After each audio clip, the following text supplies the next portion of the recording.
Hey, beautiful people, how are you? I hope and pray that you are having an amazing week. Sorry for my tardiness. I am sorry I didn't go live last week. Last week was one of those things where I got to start honestly telling myself the truth on some Sundays. It was one of those things where I got so busy Sunday, if I'm thinking correctly. I don't remember what I did Sunday. I just remember thinking to myself, I'll wait. I think I ended up being on the phone, but I remember thinking to myself, I'll wait and go live on tomorrow. And then the next day, I meet with some of my students. So I said, oh, you know what? I'll wait and go live on Tuesday. And I don't remember what happened Tuesday. And then Wednesday, I have my students. So it was just one of those things where I kept planning. So I'm learning me all the more. I think you never really get to know yourself because that's if you're constantly growing. I'm learning how to navigate the me of this season. So thank you for your patience with me. Hey guys, how are you? I see you got a Cashapp, Marshall. Thank you. God bless you, beautiful. Want to say thank you so much for you guys' continued support. Just a little FYI, as you're coming in the room, I do have a mass deliverance coming up Friday. If you have not registered for it, the link is going to be in my bio beneath this video. But I have a mass deliverance that's coming up.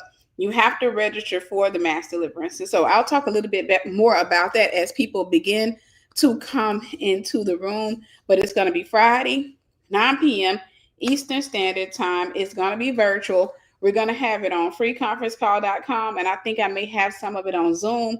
Currently, it's going to be 7 of us that's going to be conducting the deliverance, so it's going to be amazing. All right, I got 7 trusted people who are going to be coming to aid in it, and I'm expecting a major move of God. So I would say definitely get in there. I'm excited about this deliverance. I don't know why. I'm always excited about God, about God moving and God showing up and showing out. I'm always excited about that. So be sure, if you have not registered, to register for it. I will bring it up again before I get into the lesson because people are still coming in and I don't want to rob them of that in case I forget at the end of this video, because y'all know I can't do that. But we'll talk a little bit more about that. But how about them Lakers or whatever? Listen, they banned the sister on TikTok from going live. Okay, I was live yesterday on TikTok, and I said it ain't nothing but the enemy because we got this deliverance coming up. It's crazy. I started thinking to myself, I said, okay, planning a mass deliverance, typically when something like that happens, the enemy would try to find some type of creative way to try to frustrate, the people that are going to be hosting the deliverance. He'll try to find some type of creative way to stop the deliverance. He'll try to find some type of creative way to stop as many people from coming into the deliverance as possible. And so his creative way this time was to make sure that I was banned on TikTok. Now I got to take responsibility because there's no telling what I said, because I think we were talking relationships, sex, and stuff like that. So there's no telling what I said. The next thing you know, I get a pop up on my screen saying you have been banned to January 19th. And I said, ain't that the day that TikTok's supposed to go away? So how you ban me to the ban? Nevertheless, I'm not worried about it because I do believe God's going to reach who he wants to reach. God's going to do what he wants to do, and the devil ain't stopping nothing over here. So that is to say, that is to say, just, as you guys come in, I'm going to let a few more people come in. Once we get 200 people in here, I'll talk a little bit more about that. And then we're going to go into here. I want to talk to you about creative warfare because it's a thing. And one thing I've noticed, I love to study how the enemy plays, how he moves, and how I realize that most people are unaware of the wiles of the devil. Most people are totally ignorant of the devil's wiles, which is why y'all be sitting up fighting each other. Shannon, thank you for the cash app. God bless you, beautiful. You be sitting up fighting. You be fighting your boss, fighting your man, fighting your woman, fighting your children, fighting everybody, not realizing that you are dealing with a creative attack of the enemy. And I tell people, I understand more so now why God says, seek ye first the kingdom of God and his righteousness, and all these things will be added to you. Most of the times we think God is just telling us to come do this and this the order, and then he'll bless us and reward us. I think we have this reward mindset. But what God is saying, I want to teach you. Let me be your personal teacher. Let me grow you up. Let me mature you. So by the time I deploy you and I send you out there, you'll be too content to get with the wrong person first and foremost. And then secondly, you will know how the enemy plays. You'll know the wiles of the enemy. You will know everything that you need to know in order to accomplish your assignment in the earth and to enjoy the benefits, the blessings, the fruit of your labor without having some type of mite or some type of worm, canker worm just eating up your stuff. Just come to me first. Take your time, spend that time with me first, and then what I'm gonna do, everything else will be blessed. But we don't do that because the enemy, he catches us in our youth. He catches us in our ignorance. He catches us. And then once he catches us in that space, he creates these habits. And this is a form of creative warfare. He creates a habit of an appetite where, for example, if he caught you and he got you into lust before you found your way to God, then he was able to get you into captivity when it came down to lust. So, for example, he may have you where you can't stand to not be touched. You can't stand to not have some type of release, if you like. So maybe you struggle with masturbation. Maybe you're sitting up there and you're struggling with something, and now you're trying to serve God, but you got this struggle. So the enemy is always trying to get to you first. Now, before we get into this a little bit more, again, I want to remind you what I was saying earlier. For those of you who don't know, I have a mass deliverance coming up this Friday, January 17th at 9 p.m. Eastern Standard Time. The common question is, do we have to physically be there? No, it's going to be on freeconferencecall.com, and I think we're going to have some of it on Zoom. It's going to be a total of 7 of us who are going to be hosting deliverance. So far right now, it's going to be a total of 7 of us. And so if you want to be a part of that, the link is going to be in the bio. The link is in my bio. I don't think I sent it to, all right. Thank you. The link is in the bio. Thank you, Sister Ruth. Ruth just posted a link.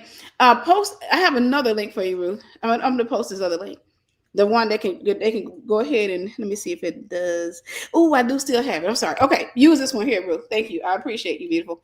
But that's the link right there. I just posted it. That's going to be like you can go directly into Teachable. Do not opt out of emails. Look me in my eyes when I tell you that. Don't opt out of emails, okay? Do not opt out of emails. I went and I looked yesterday. We have about 80 people, and I've said this, and they still did it because they obviously didn't watch the video to the end. Do not opt out of emails. Whenever Teachable asks you if you want to opt out of emails, it's not saying, do you want us to avoid spamming you? You're not going to get spammed. I'm not going to spam you. It's basically when the teacher sends out an email, maybe they need to change their language. Do you want to receive that email? So we got 80 something people right now currently who registered via Teachable, but they opted out of emails. And I'm not going to sit down and email them all individually and personally because it's a full-time job. I'm not going to sit there and email them, hey, you opted out of emails. I'm not going to be able to email you so if I send a mass email out from Teachable, you're not going to get the email. So, hey, please log in and log back in. That's too much work. All right. So those people, hear me, most of them are going to miss this deliverance. They're going to register.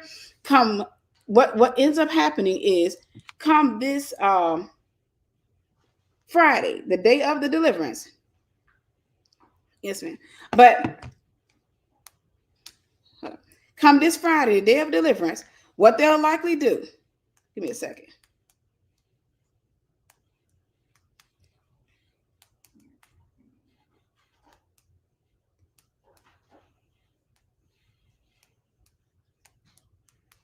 But come this Friday, what they'll likely do is email the crap out of me. Hey, I didn't get the link. Hey, I didn't get the link. And when they don't get the link, they'll sit up there and be like, I didn't get the link or what have you. And they're going to expect me to take that time out. They're going to expect me to spend the entirety of the day, Friday, copying and pasting the link and sending it personally to them. And I'm not. They're just going to have to catch the next deliverance. So make sure that you register. I already know I always get the people that want to question about why I got to pay $2.99. And you probably found a creative way to ask me that. Yes, you do have to pay $2.99 to get on the email list. And that's so that we can email you and you can go into the Teachable, and there are going to be lessons on the back end where you can get information. All right. There are going to be lessons on the back end where you can get prepared for the deliverance. So you're going to find audio messages that I recorded where you can prepare yourself for the deliverance. But again, don't opt out of emails. And yes, if you want to be a part of this, you will have to pay the $2.99 registration fee, so that you, just like that account I'm paying over $2,000 a month for, I mean year for, because of the amount of emails I have, then yes, I do require people to invest in themselves, right? All right, so I do want to make sure I clear that up, because we gotta always have a fight. And I don't want to have a fight with people, because if I come out here and say $50 per person, I would be well within my right. If I say $100 per person, I would be well within my rights. Remember this, I always teach this. Deliverance minister, you're not entitled to their time. All right. But that's just to get on the email list, right? The $2.99 is not for the deliverance, it's for to get on the email list. So I do want to clear that up so that I don't have to fight nobody in the comment section. But with that being said, oh yes, ma'am.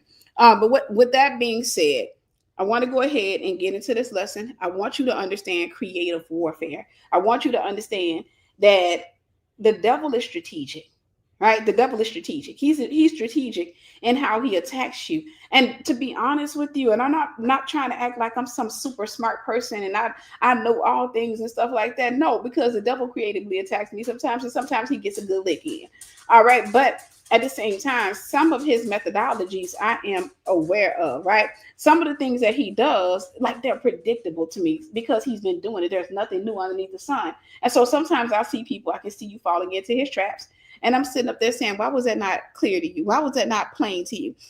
Right? And so one of the things I want to do is I want to make sure that the body of Christ, I want to make sure that you as a believer become more aware of how the devil plays. Immediately, and this is not in my notes, but immediately I started thinking about one of the forms of creative warfare that the enemy does whenever I'm getting ready to do a mass deliverance. Whenever people are bound, the first thing that the enemy seeks to do is to get you offended with me. First things first, all right, is to get you offended with me, right? If you're getting ready to go do a deliverance with a deliverance minister, if you're bound by demons, a lot of times they will make you get offended, or they'll try to make you get offended with the minister. And one of the things they'll do is they'll have you to break a boundary, right? Because bound people hate boundaries, but boundaries, anytime you break a boundary, offense is inevitable. They'll have you to break a boundary. So one of the things that I would have happen at one point was I would have, one of the things I would have happen at one point was I would have people, for example, I've said 1,000 times, don't call my business line. Don't call my business line. That's for business. That's not a ministry line. You can't I don't do one-on-one coaching calls. You can't force me to take you through deliverance. You can't force me. And I've seen this, most people listen. I don't have too many problems with it. It's like whenever I do go through an attack in that area, I may get like several calls, and it's annoying because as soon as I pick up the phone, they always say, "Is this Tiffany Buckner?" And I get annoyed instantly, right? I'm just like, I know somebody didn't just tie up my line, tying up my money, trying to manipulate and get what they want. But it almost always happens when I'm getting ready to do a mass deliverance. They'll get offended because when I pick up that line, I'm not going to be nice. I'm kind. I'm not going to be nice, right? That means I'm going to put that boundary up. I'm going to sit there and I'm going to say, hey, I told you not to call my business line. I said don't call. Oh, I'm sorry. And instantly I hear offense on it. I'm talking about instantly. Well, I saw the phone number. Well, I just had a question. I don't care. Don't call my line. You're not going to get what you want. And then they get off the phone and they're mad. And the first thing, they're not coming to the deliverance because they're mad at me at this point. 2, I may start getting emails from them. Take me off of your email list. Do this, do that. And I said, look at how easy it was to trip them up. Because whenever you're dealing with demons, demons learn you, right? They learn your entitlement. As a matter of fact, they are the voices behind it. They learn how to trigger you. They learn how to manipulate you. And sometimes they can give you they'll give you a good idea knowing that it's a bad idea, right? They'll give you a good idea knowing it's a bad idea. They'll sit up there, for example, I'll tell you one thing that the enemy used to do to me when I was married, for example, when I was young. One of the things that he used to do, like if me and the man had a fight and, things were kind of tense in the house, I don't like negative atmospheres, right? I'm the person that I can live with you in peace for all my days, right? I don't want to fight. I'm not interested in fighting. I'm not interested in no warfare or nothing like that. I'm not interested in that. For me, at the end of the day, let's just have respect for each other, okay? At the end of the day, let's just do that. One of the things that whenever strife will break out in our house, like let's say it's 2-day-old strife and it still ain't gone away, I would get these creative ideas, or sometimes it would even be strife. I get this idea in my mind. You should go talk to him. Oh, the ladies know what I'm talking about. Babe, can we talk? You should go talk to him. You should go and tell him that you don't want to fight, but then you need to talk to him about this so that y'all can reconcile in that area and everything's going to work out. And it would just be this beautiful fantasy. This beautiful fantasy. Okay, I go up in there and I can talk to him and I can tell him, what he did, and or what I think needs to be done for us to fix it. And in my fantasy, it would look like me coming and saying, hey, I don't want no beef, I don't want no argument. But hey, when you did that, that offended me. Or, is there something I could do for you? All of that stuff. And in my mind, we would reconcile. He'd be like, oh, I didn't know you felt that way. I'm so sorry. And I'd be like, no, I'm sorry for what I did. I love you. I love you. And then we do husband and wife things. We go out to eat and we'd have a great day for the rest of our day. We have an amazing weekend. That's what women think. Guys, when a woman says, can we talk? That's what we're thinking about. All right. A lot of times it ain't, we ain't trying to fight. All right. But a man sees it differently. You just want to fight. You just want to do that. So it never would end the way I thought it would. Never.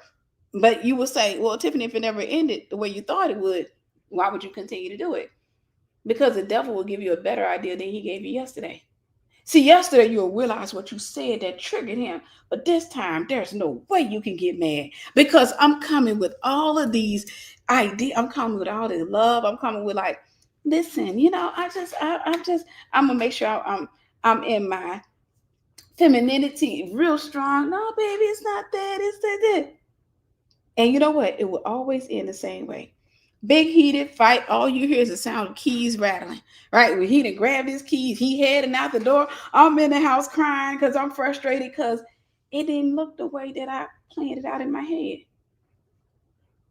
It's a way that seems right to a man, but the end thereof is death. That's a form of creative warfare. And if you're not aware of it, you'll constantly play into it.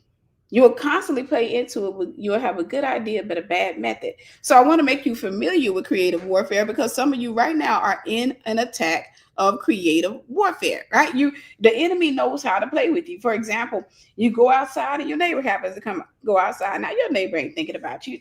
Y'all just having the same temptation at the same time. You go outside and now you start thinking, every time I go outside, why he got to come outside? He must like me. He must like me. You end up having beef with somebody who, in all our honesty, ain't thinking about you. You end up having beef with somebody who, in all our honesty, just wanted to come catch a cool breeze at the same time you want to catch a cool breeze. And so now you create this toxic atmosphere, whereas you don't have peace in your house and you can't do the stuff God designed you to do because you're always thinking about the neighbor. You're always thinking about, shoot, I know he's gonna come outside as soon as I come outside. I'm tired of him trying to get with me, trying to come outside. He looked like a whole beetle. What do you think I want with him? I don't want him. I'm not interested in him. That man may not be interested in you.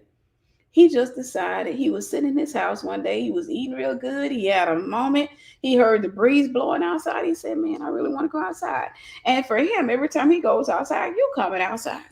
It's just a coincidence. And so what the enemy, what he loves to do is he loves to use those type of moments to creatively attack you. So you think that is intentional. Another thing, and I'm gonna get into my notes. Another thing, for example, that I found annoying over the years. I've had to close doors on so many people because I've had so many people that would think that my videos and my audio messages would be about them. And I got to the point where honestly, I didn't want nobody close to me. I wanted everybody to have a very external relationship with me. That way I can preach without getting a text message or getting a call or getting somebody hinting to me on the phone that I'm saying stuff about them. It would be the most annoying thing in the whole wide world to sit up there and to preach and to think, okay, God really moved on that preaching, and then to have somebody just offended with you. I had a girl one time went an entire year, just went from loving on me, hi, an entire year of not speaking to me. An entire year. And I'm sitting up there trying to figure out, like, what the heck I did to her? I don't know what I did to her. I don't know what I said. And then one day she finally decides, okay, I guess it's time. I've been talking to the Lord. She says, I was mad at you because I felt like you were preaching about me on your YouTube channel. I said, when? And she goes to tell me, oh, you were talking this. I said, baby, when I preach, I'm not preaching about nobody. I got experiences. And there ain't a soul on my YouTube channel who, when I'm preaching, it doesn't hit them. But, they're going to be like, oh my gosh, I do that. Oh my gosh, that's something I do.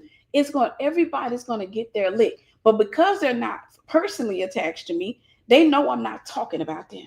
So they know I'm not going on their YouTube pages or their Facebook pages or their Instagrams or their TikToks and studying them and then coming to preach about them. So I don't have to worry about that. They know that there's God speaking to them. But the problem with being a leader is when you attach yourself to people and you begin to preach about issues that they're still struggling with, then a lot of times they like. So I got to a space, I said, I don't want nobody around me. I don't want nobody around me because it actually started to affect me.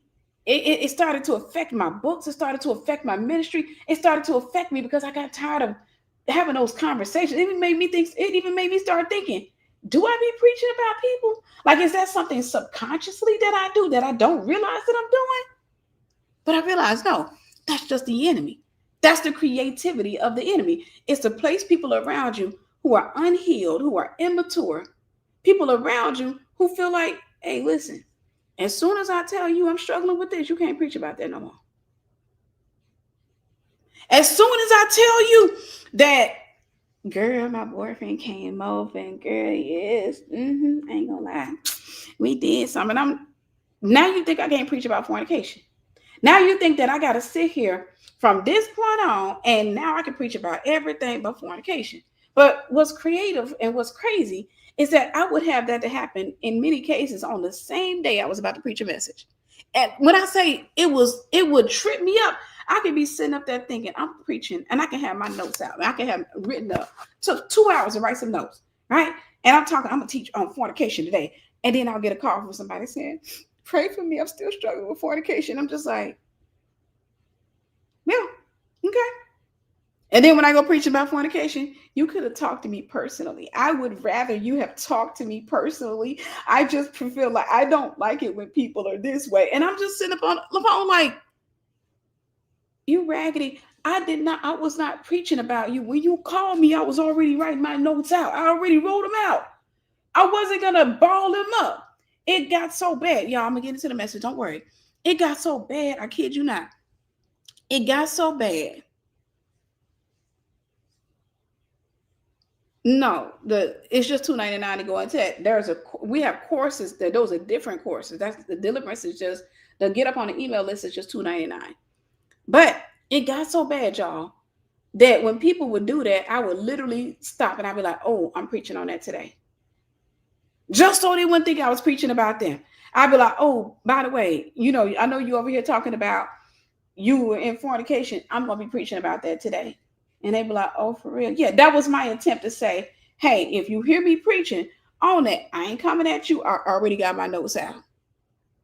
And that's just for those of you who are going to go into ministry. I got to the space where I said, you know what? I just want to do ministry. I don't want to do relationships. I don't want nobody around me. I got to the space where I was like, I don't want nobody around me because I don't want to go through that warfare all the time. I don't want to go through their demons. I don't want their demons to be tormenting them and then they don't know how to guard their heart. And now I got to answer them and I got to try to clear things up with them. The devil is a cockeyed lie. So let's go ahead and get into it. First things first. And let me see. We're going to go with the word wild. Now, the Bible tells us to be as wise as a serpent. We all know about the wiles of the enemy. And I want to give you a definition for the word wild. The word wild, according to Oxford Languages, means devious or cunning stratagems employed in manipulating or persuading someone to do what one wants. I'll read that again, and this is from Oxford Languages. It says devious or cunning stratagems employed in manipulating or persuading someone to do what one wants. We all want something. I want something. You want something. We all want something. There's something that we all desire, right? At any given time. It's not always the same thing, but we all desire something. But a wild is whenever you're willing to manipulate another person to get what you want. Whenever you're willing to manipulate a person or a system to get what you want. You are operating in a wow. That's why God says, let your yes be yes, let your no be no. Anything else is of the evil one. In other words, don't twist the words. Don't add. Don't take away. Don't do everything that you gotta do to get what you want. Your best bet is to simply say, this is what I want. Can I have it? And the person says no. Okay, cool. And then you move from there. It's as simple as that. The next definition for wow is lure, enter, entice, not enter, entice. Gotta learn to read my own handwriting. Lure and entice. Again, this is coming from Oxford Languages. This is what the enemy does. He lures you into a perspective. He lures you into a way of thinking, because every belief connects itself to a system, right? That's why it's called a belief system. And whenever you start to build, every belief is a foundation for another belief. So if you believe that the earth is flat, then there's going to be another belief that is going to be easy for you to believe. I hope that makes sense. That may not be the common belief, right? If you believe that the earth is flat, then there's going to be another belief that you believe. And then there are going to be other things that are uncommon that you believe. And all of these become a system of thoughts. They all become a system of thoughts. And so that's what the enemy does. The enemy understands that if you have one wrong belief, a little leaven leavens the lump. If you have one wrong belief, that's going to set the stage for other ungodly beliefs. So, for example, I see a lot of people starting to get into witchcraft, right? A lot of people that are ministers or in ministries and Christians, you start using language like vibrations and stuff like that. You go straight into New Age talking. You start getting that because you're sampling their doctrine, right? But the thing about it is, once you start, every belief is magnetic. There are going to be other beliefs that are attached to that or that are likened to that. So think about it this way. What if I took you to your favorite burger joint? And, for those of you who will answer, if I took you to your favorite burger joint and you got a burger and fries, what are you going to drink with it? Let me ask real quick in the comment section. What are you going to drink with it? What is going to be your drink of choice? What is going to be your drink of choice? Somebody gave me money to get another camera one time, and I still haven't got it. To the sister that I ain't forgot you. I got to get my stuff in a row. Water? Oh, wow, that's weird. That's good. That's good. That's odd for me. Okay. Some people said milkshake. Some people said soda. Some people said Sprite.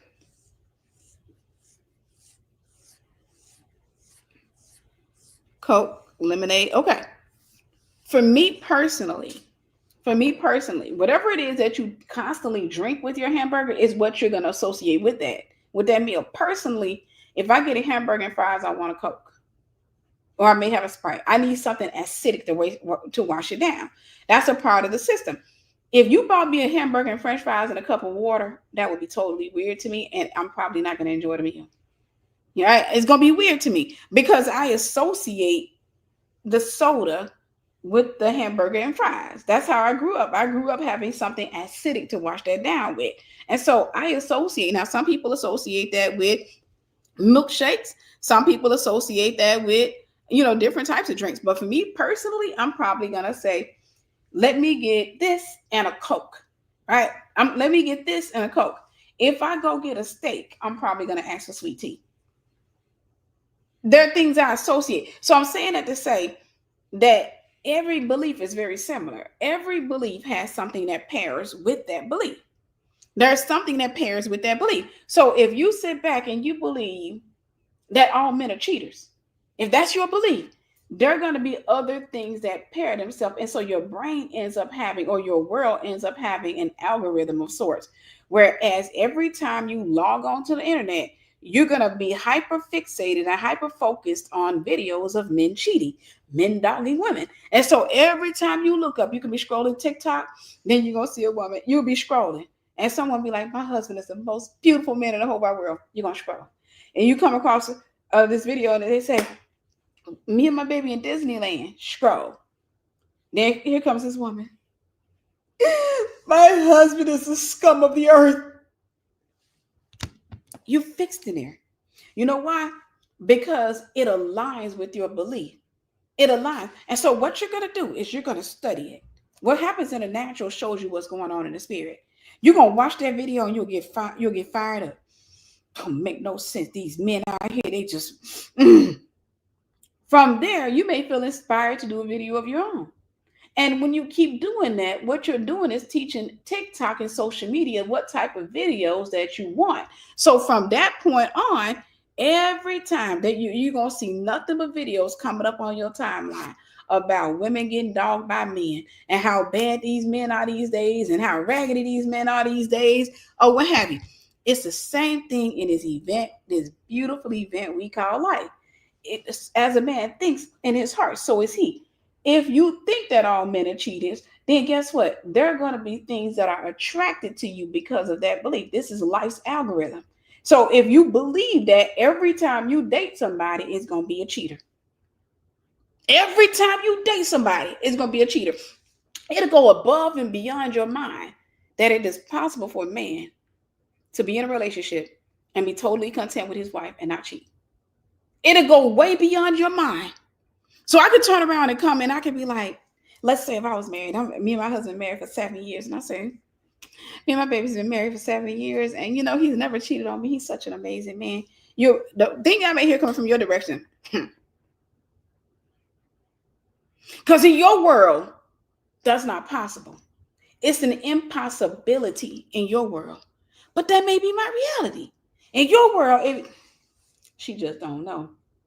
Girl, you want to tell her, girl, I want to hold your hand when I tell you this. But reality speaking, in my world, that may be my truth. In your world, it may be a truth, but it's an impossibility because the algorithm of your life is that you keep attracting cheaters. Are y'all still here? The algorithm of your life is that you keep attracting cheaters because that's what you put out there, because that's what you believe. So when you believe like that, the algorithm is going to determine your friends. So you're going to be surrounded by a bunch of bitter, unhappy women who like to sit back and they want to attract men, but they think men are dogs, so they feel like they got to control them. That becomes the algorithm of your life, right? And the enemy understands algorithm. The enemy understands it, so he is creative in his warfare towards you, right? And he doesn't attack you the same way he attacks me. Sometimes he does, sometimes he doesn't, right? There are some things that demons do commonly, and there are other things that they don't do commonly. Y'all forgive the mess in the background if you see it. That's all these boxes and stuff that I got coming into my shop. You can see back there.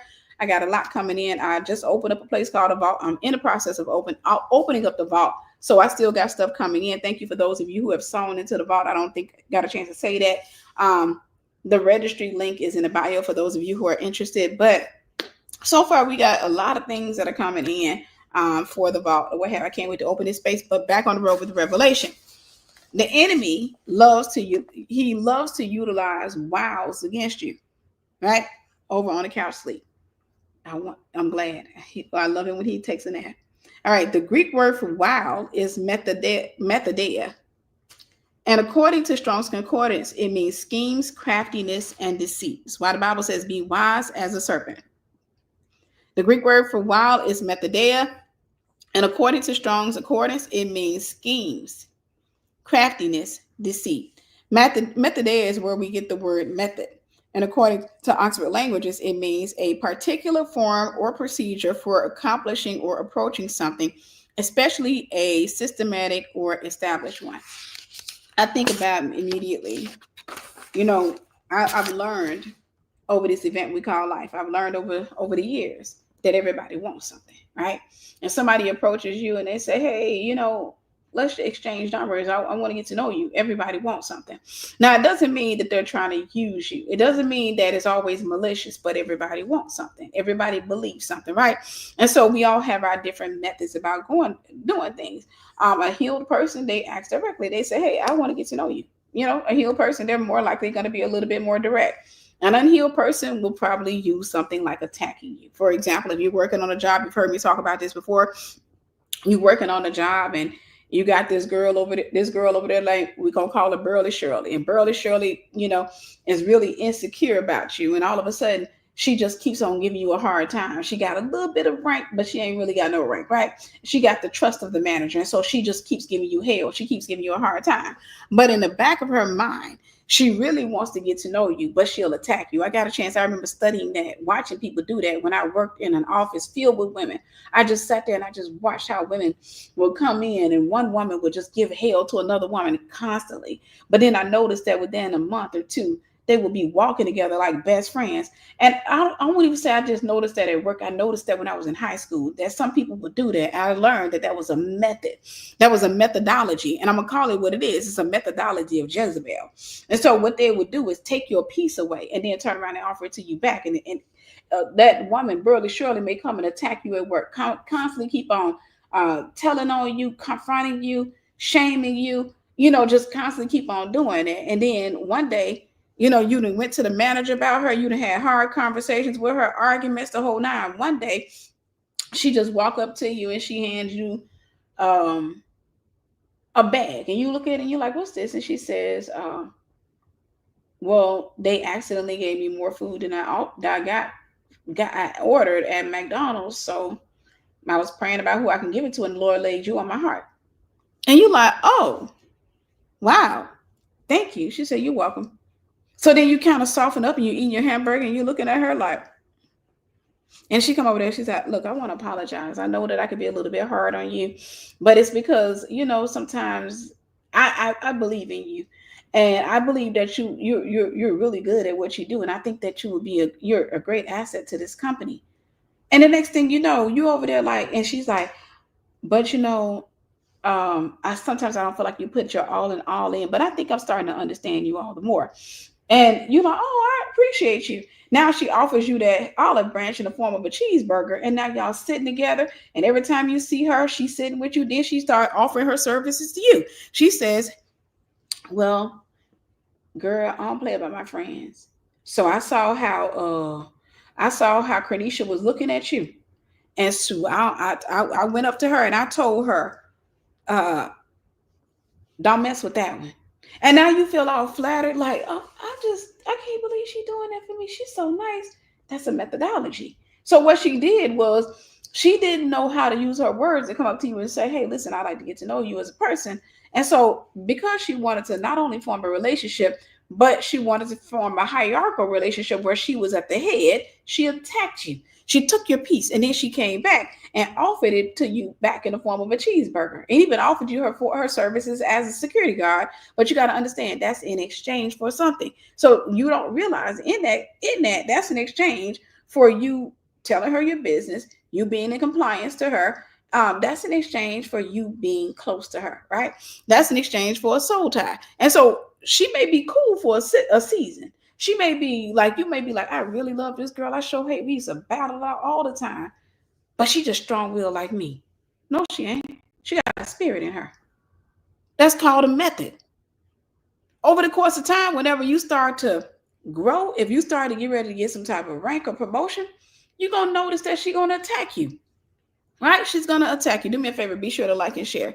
You're going to notice that she's going to attack you, and she will use what she knows about you because she managed to get close to you to study you out. She's going to use what she now knows about you to attack your character, to attack your name, attack your job, to attack you. And the whole time, at the end of it, you know what you're going to say? I can't believe I fell for that. That girl gave me hell from the beginning. Y'all quiet up in here. She gave me hell from the beginning. I can't believe I fell for that. I can't believe. But that's just the innocence in me, wanting to believe that everybody's nice. No. All right. So I'm going to give you some examples, 5 examples in the Bible of creative warfare. Right? I want to give you 5 examples of creative warfare. Number 1, and the first one I'm going to give you is scripture. The rest of them are not going to be scriptures, right? But 1 Kings 22:30. And the king of Israel said unto Jehoshaphat, I will disguise myself and enter into battle, and put thou on thy robes. And the king of Israel disguised himself and went into battle. Now I know you're saying, Tiffany, what are you talking about? So Ahab wanted to go into war against Ramoth Gilead, and he got Jehoshaphat to agree with him to go into war against Ramoth Gilead. And whenever they went into a war, Ahab understood something that Jehoshaphat should have understood, is that anytime you were in a war, if they were always looking for the king, because kings at that time will oftentimes get engaged in a war. So they were always looking for the king. It's like a chess game. They were always trying to capture the king. They were always trying to kill him or to capture him. So Ahab tells Jehoshaphat, who's being all silly, right? Because just because you're Christian don't mean you got to be silly. He goes and tells him, he said, put your robes on, but I'm going to disguise myself. Jehoshaphat being silly doesn't realize what's happening. He doesn't realize that Ahab is making him a target. Ahab made him a target in that moment, because if you continue on with the story, what ends up happening is they see Jehoshaphat with his king's garbs on, and they're looking for Ahab, thankfully for him, and they go to chasing him, and he's screaming and crying, and then they realize this ain't Ahab. But what if they didn't realize that they would have taken his life? That was a chess move on Ahab's part. That right there is creative warfare. Is when somebody that's close to you will put you in harm's way in an attempt so that they can advance, right? So that you can take the dart instead of them taking the dart. That's 1 Kings 22:30. Number 2, when Herodias had her daughter to dance before King Herod and then asked John the Baptist for John the Baptist's head on a platter. See, one thing they understood back in that time, around that time, that a lot of times when the men would be really pleased with the women, a woman did something and the man would be pleased, they'd be like, I'll give you anything you want. They still do that to this day. I'll give you anything you want, up to half the kingdom. Isn't that what King Xerxes said to Esther, right? Or King Ahasuerus, also known as King Xerxes, that's what he said to Esther. This is what Herod ends up saying. Now, you can bet your by golly, wow, she 9 times out of 10 knew. This man got some alcohol in his system. Alcohol and women, with a man, yeah, they be talking about, I'll give you anything you want. And she used that. She used her daughter. Hey, go out there. I want you to dance from him. I want you to do all this stuff. And then when he asks you, when you want, come talk to me. Whenever he asked her, he said, I'll give you up to half my kingdom. What do you want? She went and asked her mama. Because her mother was her queen Jezebel. She asked her mama. Her mom said immediately, give me John the Baptist's head on a platter. Because he had the audacity to tell me the truth. And I don't like that. All right. Number 3. When King David strategically had Uriah placed on the front lines of battle so he could be killed. Now, he did that so that he could steal that man's wife and also that he could protect her, right? And this is when a good idea is demonic, right? It can seem like a good idea because David goes after this woman after seeing her on the rooftop of her house and seeing her bathing. He goes after her and he just goes and he takes advantage of his power. He plows her down, messes around, get her pregnant. He already knows the law. She's gonna get killed, right? She's gonna be stoned. She's gonna be stoned to death because they're under Old Testament law at that time. So once it comes out, she's gonna be stoned to death. And so David, in an attempt to not only protect her but to protect his own reputation, he decides, well, let me have the man go and hey, I'm gonna tell him to go home, and so he can go sleep with his wife. But instead, Uriah says, "Hey, listen, my loyalty is to you, man. I just think you're such an amazing king. I just think you're wonderful. So no, I'm not going, that wouldn't be fair for me to be at home sleeping with my wife and enjoying the pleasures when I got men out in battle." David realizing that I ain't gonna be able to get around this, puts this man out on the front lines to be killed. That is strategic. I'm giving these examples so you understand how strategic warfare looks, right? Because you go through it all the time. I don't want you to think that I'm talking about an event that happens every once in a while. You go through creative warfare all the time. All right. He was filed for that. Right. Number 4, when Jezebel had 2 worthless fellas to sit by and lie on Naboth in an attempt to take possession of his vineyard. She had 2 worthless fellows. Now, I want you to understand that sometimes you could be heading somewhere or planning to go somewhere, your tire go flat, your gas or you run out of gas, or something happens, your car go to acting funny one night, and then the next day it's working again. The day that you were supposed to go somewhere, sometimes that's God protecting you because he sees an attack that the enemy has planned, right? Because the enemy will try to strategically make sure that the wrong people are sitting next to you or in your vicinity or in that space, so that he can launch his next level of an attack against you. And the devil's attacks are not always just instantaneous. Many times they're systematic, meaning they are layered, right? These are things that happen over time. So for example, a good example of a layered attack is hello. Hello. Hey, how you doing? It's nice to meet you. Nice to meet you too. An example of a layered attack, it starts with hello. It's that simple. I know you're waiting on something deep. It ain't that deep. It's just somebody, the wrong person, trying to get into your life, trying to get access to your life, right? Sometimes a layered attack, it starts with that. A layered attack could be you on the side of the road and your wheel out. And somebody come and they pull up and they're putting the wheel on your car and you feeling all grateful and stuff like that. And you exchange numbers with the guy. And the man turns out to be a narcissist. It turns out to be the worst thing that ever happened to you. That's an example of a systematic attack. And a systematic attack is what I tell people all the time, how the devil will make sure, because whenever you have children, I know you do understand that I'm talking to the sisters real quick and I'll talk to the guys, that you're supposed to have children with your husband. You're supposed to give him a legacy. His name is supposed to live on whenever he goes into the ground, right? Well, a systematic attack is to make sure that you're not seeking first the kingdom of God and his righteousness and not presenting your body as a living sacrifice. So you go out there and you in idolatry and you keep having sex. And in the midst of it, you keep having babies with the wrong men, but in hopes that, hey, maybe we'll settle down and be a family, and it doesn't work. So by the time your husband comes, you tied your tubes. That's it, right? It's calculated. That's a systematic attack. That's when the enemy says, I don't want her to have kids with her husband. I don't want the prophet that's going to come forward or the apostle that's going to come forward if these two are gathered in God's name, because he's going to be in the midst. I don't want that to happen. So how do I stop that? Systematic. Let me send Tyrone. Let me send Troy. Let me send Pee Wee into her life while she's broken, while she's insecure, while she don't know who she is in Christ, because she don't know who Christ is like that yet. Let me sit there, because I already know she don't have that much patience. 2 kids, she gonna get rid of her tubes.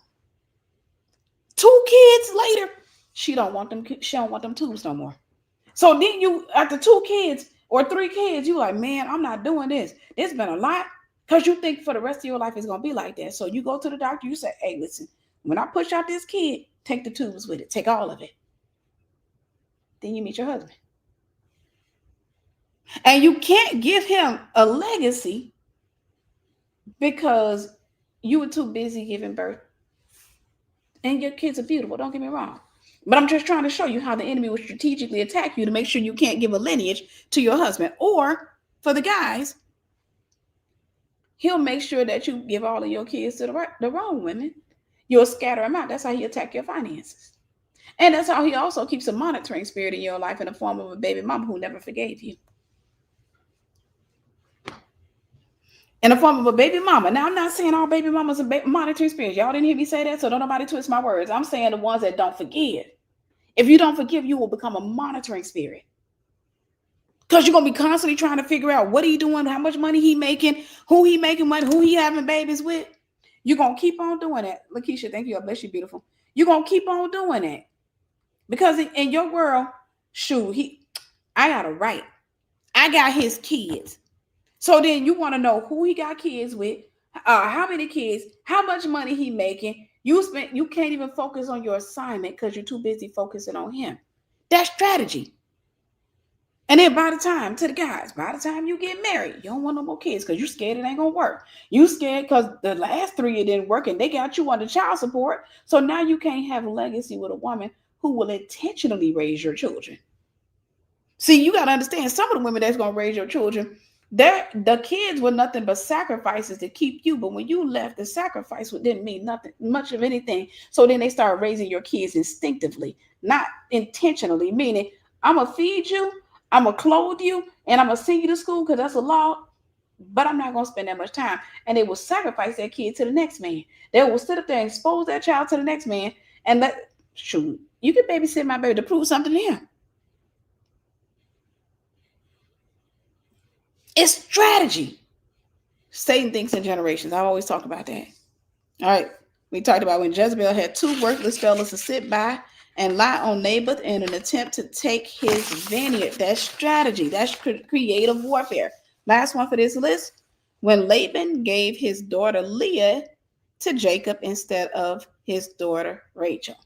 He had that man to work for him for 7 years. Knowing good and well this man asked for Rachel. Then he turned around and took weak-eyed Leah while Jacob was likely up in there, knocked out in the dark, drunk. Probably was still in the light, drunk. He sent his other daughter. Now, some of you right now with the modern day thinking, you think, shoot, it couldn't have been me. Because I would have sent her back. I would have returned the sender and said, give me Rachel.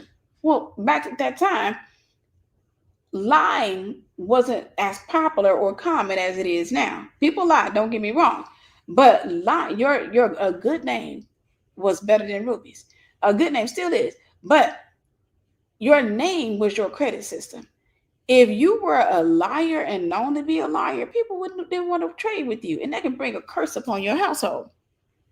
So whenever he slept with her, had he sat back there and said, no, this man tricked me, this man, and it would have been his word against Laban. So Laban wasn't saved. Laban wasn't trying to do right? Laban wasn't, I won't say saved, but he wasn't a God follower. It would have been considered a dishonor had he got rid of Leah. So he had no choice because he already opened a bag of chips. He had to buy it.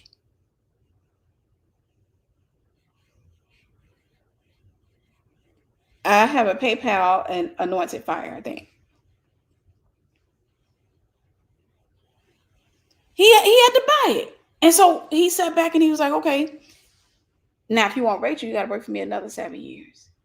Creative warfare. What if I told you creative warfare, for example, another form of creative warfare is when the enemy, and I think I got this in my notes, so I don't know if I want to go there. Yeah, I'll tell you. We'll get in notes. So creative warfare is a demonic strategy designed to deceive, distract, dissuade, or destroy a person using a systematic approach. Every attack you go through is not emotional. It is typically systematic. Sister Ruth posted it up with the information with the PayPal. Thank you, Sister Ruth. I love you. Creative warfare is a demonic strategy designed to deceive, distract, dissuade, or destroy a person using a systematic approach. You fight the devil emotionally. He fights you strategically. God told you to stop being emotional and learn. He says, be as wise as a serpent. But most people, even Christians, fight emotionally.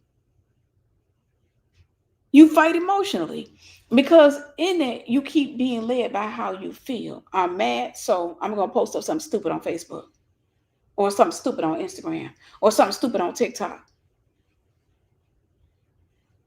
I'm offended. I'm hurt. So this is what I'm going to do. I'm just not going to answer your text messages. I'm going to do something to make you realize instead of doing something spiritual to address something spiritual, like praying. Instead, we end up going a different route. This methodology often involves one familiar spirits. Devils love to use familiar spirits because they're familiar with you. That's their job, is to get familiar with you and to also get you familiar with them. An example of a familiar spirit most people don't realize are zodiacs. Demons that are associated with zodiacs, right? There are demons associated with zodiacs, and what they do is they have what it's like a bag of personalities. It's a network of demons, and within each zodiac, within each one that you claim, right, there are a network of spirits. And so what the devil wants the ability to do is to predict you. He loves it. He wants the ability to predict your movements, because if he can predict what you do, he can control what you do. So within every zodiac, if you call yourself an Aquarius, there are certain spirits associated with that. If you call yourself a Leo, there are certain spirits associated with that. If you call yourself a Capricorn, there are certain spirits associated with that. And so what those spirits do is they come and they give you an issue. All right. When you claim them, because two walk together except they be agreed. When you claim those spirits, they come and they bring a set of issues, or better yet, a set of demons. And that's why you can sit back and say, Aquarius is, they tend to have this problem. And you can sit there in your pride and jump, not realizing that no, when y'all claimed it, y'all all picked up a group of the same types of spirits. And so because of that, you become more predictable because you've invited those spirits into your life. So if your zodiac sign says that anger is an issue, you're going to embrace it instead of getting therapy and deliverance and getting your word in you so that you can overcome it. You're going to just say, oh, this is just who I am. No, it's not. So now you walk around with a bunch of demons in you and say, they didn't know, girl, my sign, we get you back. They didn't know, girl, shoot, we ain't gonna argue with you. We ain't gonna fight with you. We just gonna get quiet. And when we get quiet, we gonna doing something. Well, then you have a system in your life where you always sowing bad seeds and then you reap it, which causes you to sow another bad seed and then you reap it. It's a boomerang. If you saw how the devil plays you, I'm telling you right now, you will see yourself as a grasshopper in an aquarium with a boomerang hitting you on the head, and then you catch the boomerang and throw it around, and you think you about to hit somebody else, and it spin back around and hit you on the head, and you catch it. This is what that system looks like. You knocking yourself out. And when you say, "Oh, she gotta be this," or "He gotta be this," or girl, those Capricorns, they be having this going on, girl. I want my man to have this. You're literally just saying you want certain types of demons to date. That's all. You're literally saying there are certain types of demons that you're interested in dating. Consequently, you keep dating the same demon in a different dude. Same demon in a different dude. All right. But the methodology involves, number one, create familiar spirits. The goal of a familiar spirit is to get familiar with you, but to also get you familiar with a certain lifestyle, a certain mindset. Is to make you more predictable, because when you're predictable, you're controllable. So if I know without a shadow of doubt that if I say this, you're going to start screaming and crying, you're going to go slam your door in your room, then if that's what I want you to do, then I'll do what I need to do to get that out of you. All right. Number two, cultures and traditions. Demons love to use cultures and traditions because these are systems, right? And so within a culture, there are certain rules, policies, politics, expectations. And so in this, if you do this according to culture, this is what has to happen to you. According to tradition, that's what has to happen to you, right? And so demons love to use that in their attempt to get what they want. This is a form of creative warfare. A good example is if you come from a culture where they say, thinking about a cultural issue. If you come from a culture where they say, hey, family is everything, your spouse ain't nothing. Your spouse is only good if they satisfy family.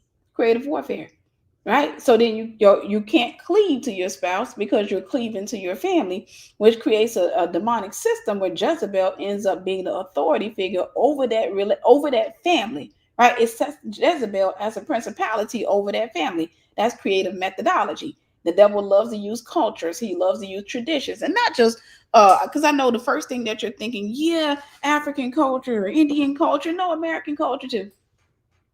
There are cultures in America that are demonic.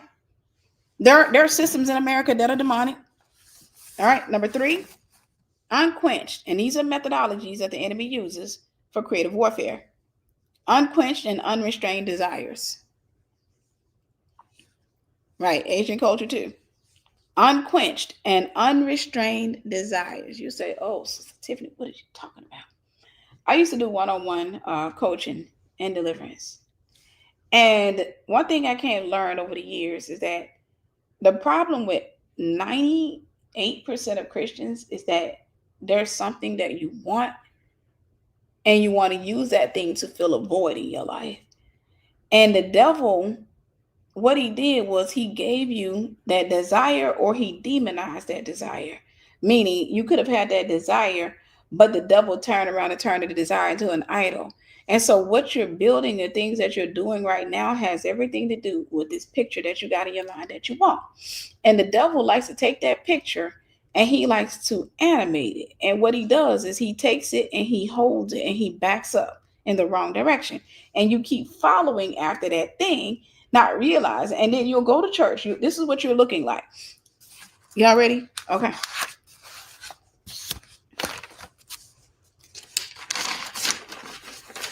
This is what it looks like. You got the straight and narrow path. Here's your straight and narrow path. It ain't that straight, forgive me. But this is the straight and narrow path. This is my humanity kicked in. But what the enemy does is on this path, he gives you a lot of roads to nowhere. So let's say, for example, if you were supposed to be walking in your assignment and married by the time you were 28 years old, you end up delaying yourself because you're constantly distracted. So when you're on this path, you get tempted by something over here, and the devil makes you a promise. If you go over here, this is what's going to happen. He makes you a promise. You go off onto that path, you go to checking that thing, and it doesn't happen. All right. But what he does is, because human nature is, if I invest in it, I want it all the more. If I invest my time, if I invest my blood, sweat, and tears into it, I'm putting what's valuable to me into that. So I'm transferring the value of my time, my resources. I'm transferring the value into that thing. So the more value I put in it, the more valuable it becomes to me. And the enemy wants to get it to the place where it goes from being valuable, meaning there's an affixed value to it, to invaluable, meaning there's nothing you can offer me for it. So while you're on this path, what the enemy does is he tries to make sure that you are, and forgive the nails, guys, but he tries to make sure, I'm wondering why my camera is so dark. Okay. He tries to make sure that you can't stay on that yellow path, on that narrow path. But instead, what he wants you to do is he wants you to constantly keep getting distracted. Because right here, you were supposed to arrive here at the age of 28, but you can't arrive at the age of 28 because you started the journey at 22 and you spent 2 years right here because of an unrestrained desire. And what I found just with people is that the problem with most people is that you genuinely think your life will be better if I had this thing, if I had this person, if I had that reality, if I had that much money, my life would be better. It is a lie from the butt crack of hell. It's a lie. I have lived so many realities. It is a lie. I didn't have things that I wanted. It's a lie. I found human soul can never be satisfied. The human soul can never be satisfied. You can go and say, Sister Tiffany, I bless God for you. And you can deposit $800 million into my account. And if you're rich like that, do it. We bless God. But you can go and I can have $800 million in my name. And you know what's crazy? The way that the human mind set up, once I get used to seeing that won't be nowhere near enough. I'll be like, dang, why I only got 800 million?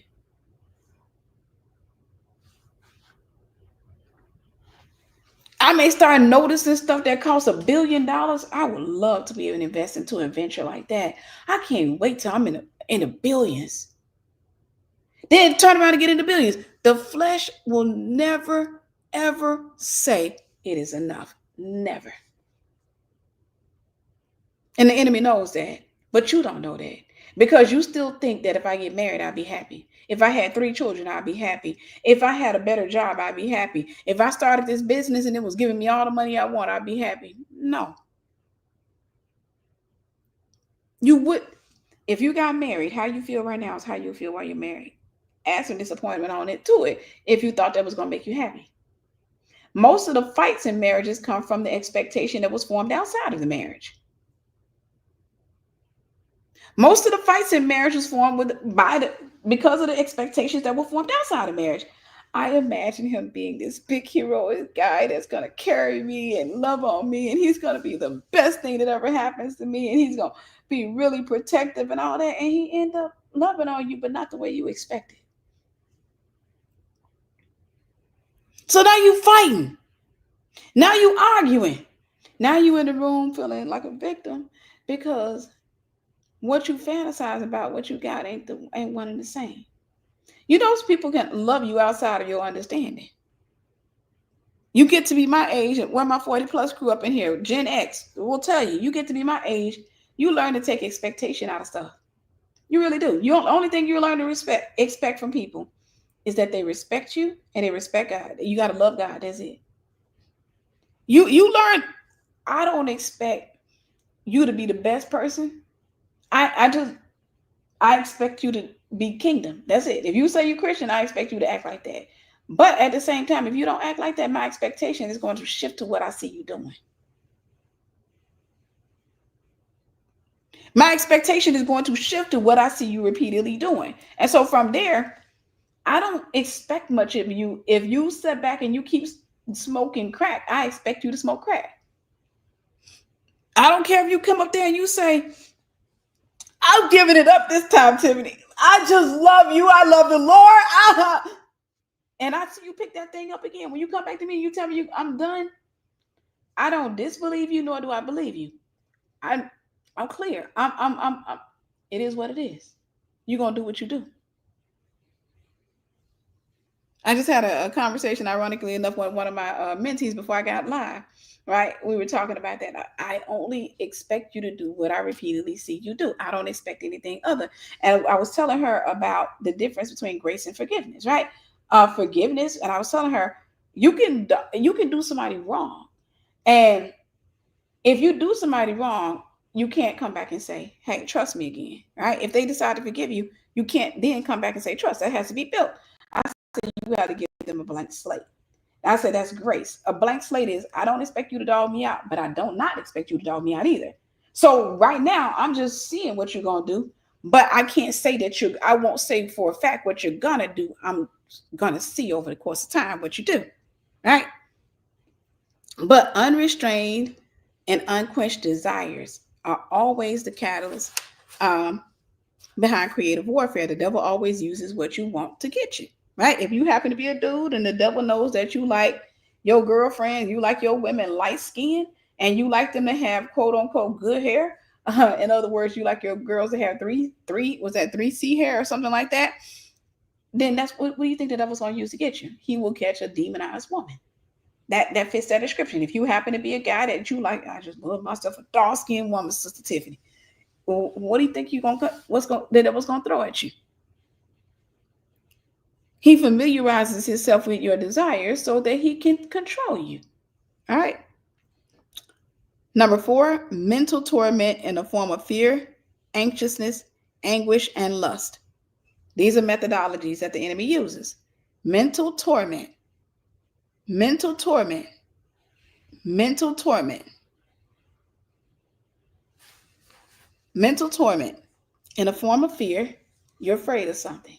So this thought keeps on crossing your mind that you're gonna lose your job because that girl barely surely giving you hell on your job. Anxiousness, meaning you are impatient and don't want to wait for something, and now that thing is on your mind and it just won't let you go, and you can't stop thinking about it.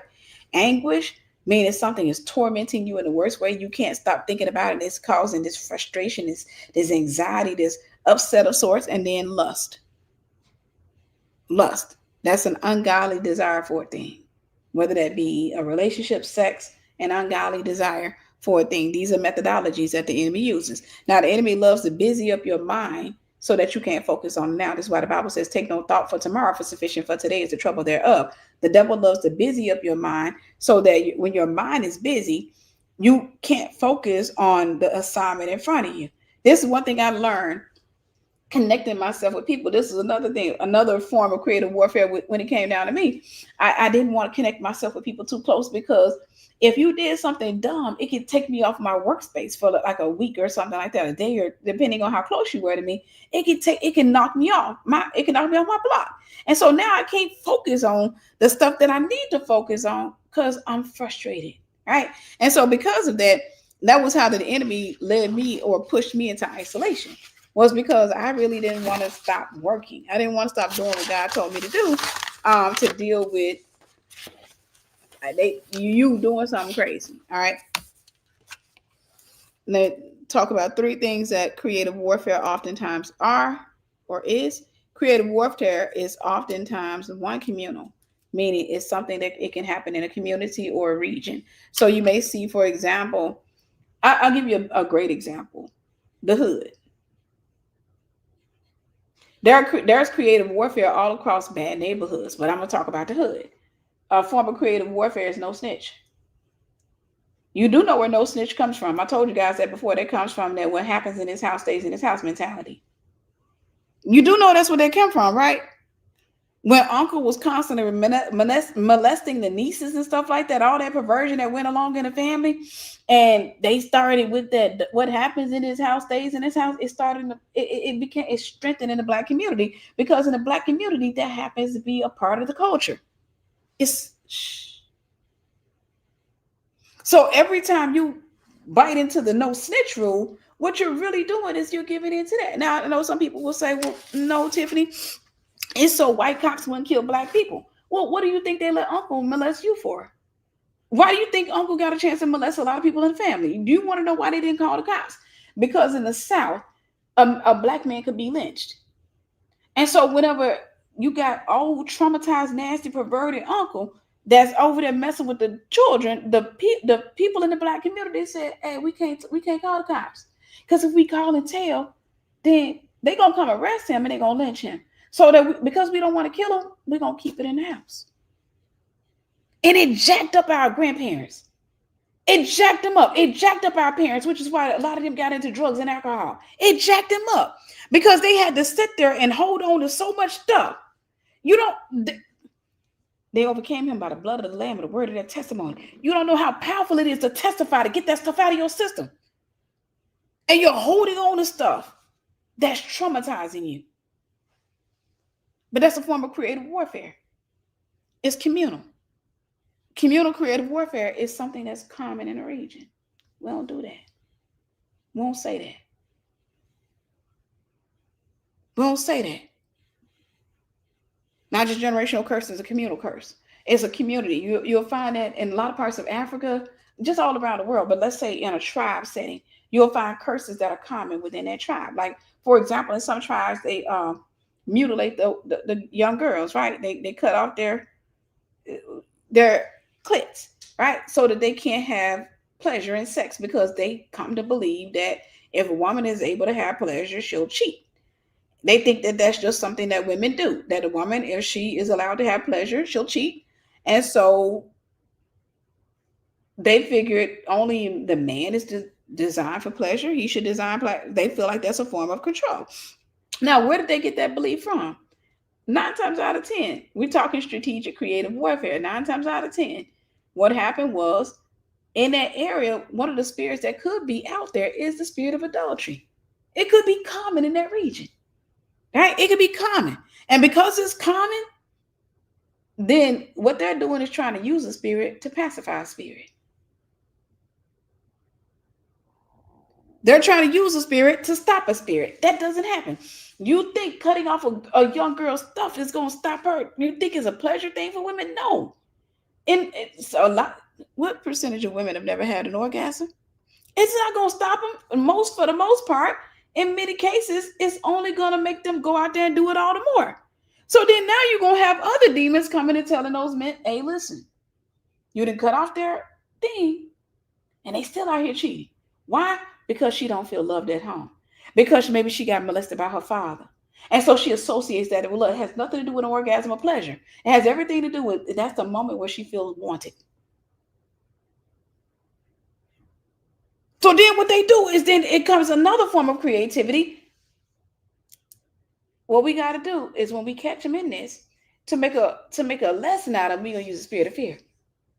We're going to take them out and we're going to kill them in front of everybody. Traumatize the children. That's how creative warfare works. It's demons will come in and normalize a crime or a sin. And then other demons come behind it and say, if you want to stop this, this is what you got to do. And you got people, you got that grasshopper with the boomerang. Pew, pow, pew, pow. That's what you look like. Pew, pow. So creative warfare is oftentimes communal. Number 2, familial. Familial. Your parents know how to push your triggers, don't they? Your spouse knows how to push your triggers. It's a reflection of how the devil does. People know how to trigger you. This is why familiarity is not always good, because people learn how to trigger other people to get the response or to get the desire that they want. Right? Familial. Creative warfare is oftentimes familial. Within a family, you'll see things that are normalized. You'll see things that are expected and some things that are unexpected within a family. And so creative warfare is the enemy expects, for example, within your family as a female, you're only expected to marry a rich man. Because the curse in your family is that the women are supposed to stay dumb. Not saying that women that don't have an education dumb, but I'm saying in your family, there could be an expectation is that you go be cute enough and freaky enough to manipulate and marry a rich man. But then you turn around, start going to college in that family, and now you got warfare. Now you're going through hell because your family's mad at you because they think that you're going to end up divorcing your spouse because they associate a woman having an education with a woman leaving her husband. So now the women are required to stay low. And when I say low, I'm not talking about humble. Humility is not stupidity. Humility doesn't mean that I don't know, so I can't challenge you. Humility means I know I could challenge, but I choose not to. I'm going to let you grow. A good example is you get married. You got a pretty high IQ. But you know what the Bible says, wives, submit to your husband. You're trying to tell your husband this. He don't want to listen. He like this. And you have to let him. Sorry. In some cases, you gotta let him take his lack of knowledge and apply it. And you gotta watch it fail and falter. And sometimes you gotta deal with just so that he can grow. He can grow in his wisdom and grow in his humility.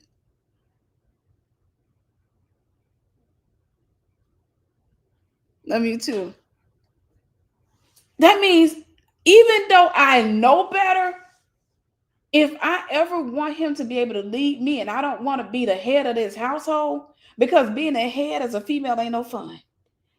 I don't want to be the head of this household. I don't want to be the one making it. I don't want to be the strong. When I get married, I don't want to be a strong woman. I don't want to have to go do everything while he's sitting up there. No. So what I got to do? I got to let him make his dumb mistakes. And I'm not talking about cheating and stuff like that. So don't nobody twist what I'm saying. But I got to go let him do, let's say, for example, if we talking taxes. And I'm telling him, babe, if we do that, that's going to cost us an extra $10,000. Nah, I know what I'm talking about, baby. I'm going to do that. And I'm like, babe, if you do that, it's going to cost us another $10,000.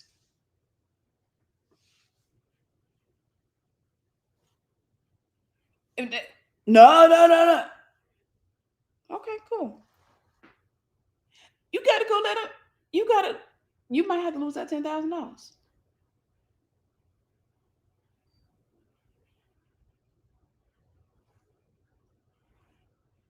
Now, somebody on here is like this. I don't agree, Sister Tiffany. But what if I told you that that's how good leaders are formed? It's through bumping their head and busting their head all over the place. That means I have to sit there like Miss Seeley and watch him put kerosene in that stove and watch him blow himself to smithereens, knowing we got to replace that stove. But what if I told you that after he done blew himself up a few times, that he'll have enough sense to trust you, to trust what God put in you? What if I told you after he blew himself up, that may be the catalyst that helps him to get to millionaire status?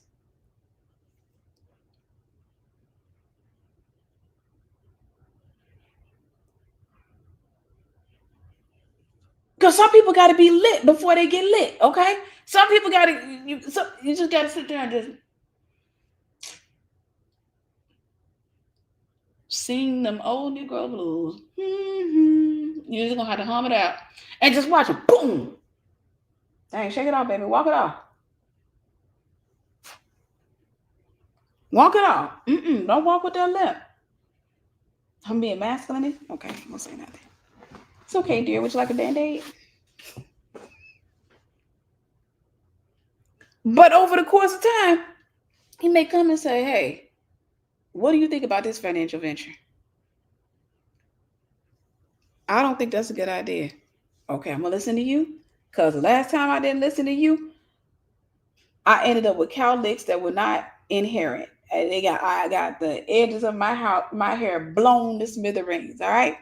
Last time I didn't listen to you, I lost a whole sack. Okay. So did you know that's how God humbles some people? Did you know that? That's how God humbles some people. Sometimes you just gotta stand there and be like, and God said, I know you know I put the wisdom in you, but he ain't even trying to get it from me, God. I got the sense that you gave me. He don't even want it. You called me and help me, and he ain't even trying to get no help because he over there playing with Leviathan with that pride. And God said, that's okay. I'm gonna humble him. I'm gonna blow the scales off Leviathan. Just sit there and watch. But just don't take his life, God. But you're gonna do it. I'm gonna blow the scales off Leviathan. Okay. Pow! Dang, baby. Walk it off. Oh, you look good getting up off that ground. You look so good getting up off that ground. I like how you get up all smoked up and stuff like that. Your hair gonna grow back. We bless God. All right, I'm gonna lay hands on it. Creative warfare is oftentimes one, communal, two, familial. It's in the bloodline, right? It's an issue. Three, generational. Three, generational. Sometimes creative warfare is a generational curse. Like, if you ever notice that whenever you're doing something major, if your family, if your parents got demons, whenever you get ready to do something amazing, all of a sudden they got their patterns. They go to doing something crazy. It's strategic. You're getting ready to release a book, and all of a sudden you get a call from your daddy. Hey, like, hey, Dad, what you doing? Nothing. Dad, why you laughing? I'm just laughing. I'm glad to talk. Dad, you been drinking again? Cool. You think I'm drinking? Where you at? I'm outside, baby. You told me I need to get out the house. Where? Where? Because the last time the neighbor had to come tell me to come get you off of somebody's lawn. Where? I ain't on nobody's lawn this time, baby. I rode my bike to the park. Shoot. I got to go out here and I got to pick him up, and now I got to fuss with him. Now I'm not even in a headspace to do what I need to do. But creative warfare is oftentimes generational. And it's not just what's playing out in him, it ends up in you. It ends up in you. So you end up being that to your kids. You don't even know why you got this wild idea out of the blue. Why you got a 18-year-old kid that's getting ready to go to college, and you got this wild idea out of the blue.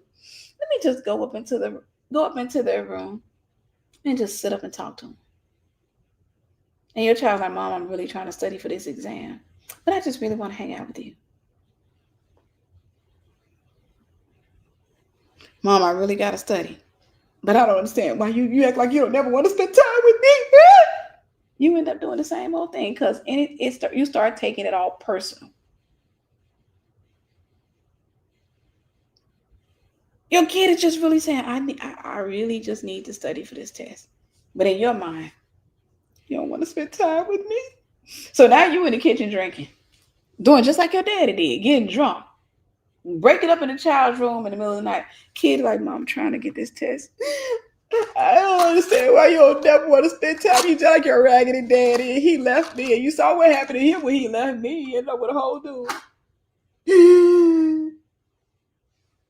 Generational. Whatever you don't address in your bloodline, typically it's going to become you, but it may not look the way that your daddy did it. It may not look the way that your mother did it, but it'll still find its way into you, that way of thinking, because that is what you're introduced to, and that's the way, those are thoughts that are like surrounding you. I don't want to build that out, but I'm just saying this. I'm saying that to say we build a world with our own words. And so if you're around people who built a world of words, whenever you're in that world of words, those words are constantly circulating through your ears as well. And over the course of time, that becomes a way that you think and a way that you reason. And then that's how a curse is perpetuated. All right. That's how a curse is perpetuated. Now I want to give you some examples of creative warfare. Number one, Satan will stop a God idea by giving you a good idea. I've talked about this before. Satan will stop a God idea by giving you a good idea. You ever been writing a book, for example, that God told you to write, and you over there typing, and God is speaking, and then you get a good idea for another book? That can be warfare. The good idea is not always God giving you another book. Sometimes it's God, sometimes it's not. Sometimes it's just the devil trying to stop you from finishing up on that book by giving you what feels like a better idea over here. And so you get excited, and now you go to type it in this book. And then while you're typing in this book, the devil gives you another idea. So now you go to type it. So now you got about 4, 5, 6, 7, 8, 9, 10 unfinished books on your computer. Never get a chance to finish the one because the devil distracted you from the God idea with a good idea. Now, I always teach people you can steal from the enemy, right? And so whenever the enemy plays that game with me, what I do is I have my voice notes on my phone, right? So what I'll do is I go to my voice notes feature, and I'm going to steal that idea. So if I get, and let's say I'm writing a book, I just finished a book, and I wish I had bought it over here, called Jehovah. It's called Jezebel and the Prophet. It is #1. Guys, thank you so much. Please go get it. But let me show you something.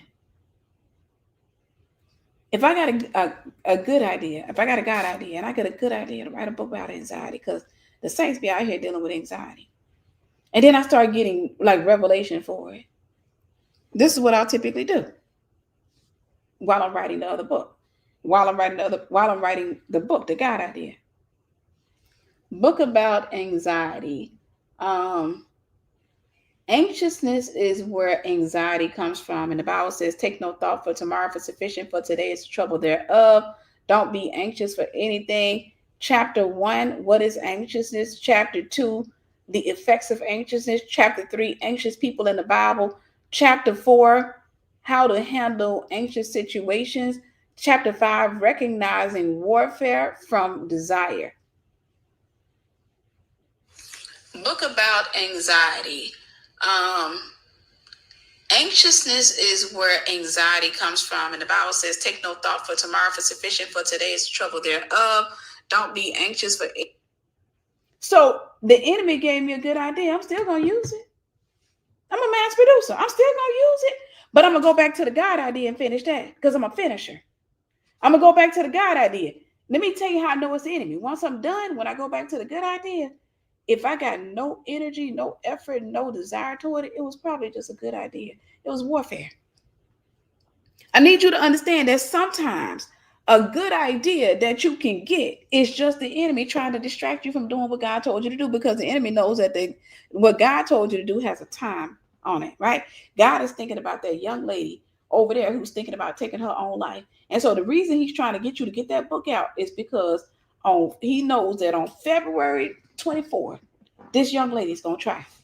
He knows he didn't heard the host of hell. He's all knowing, right?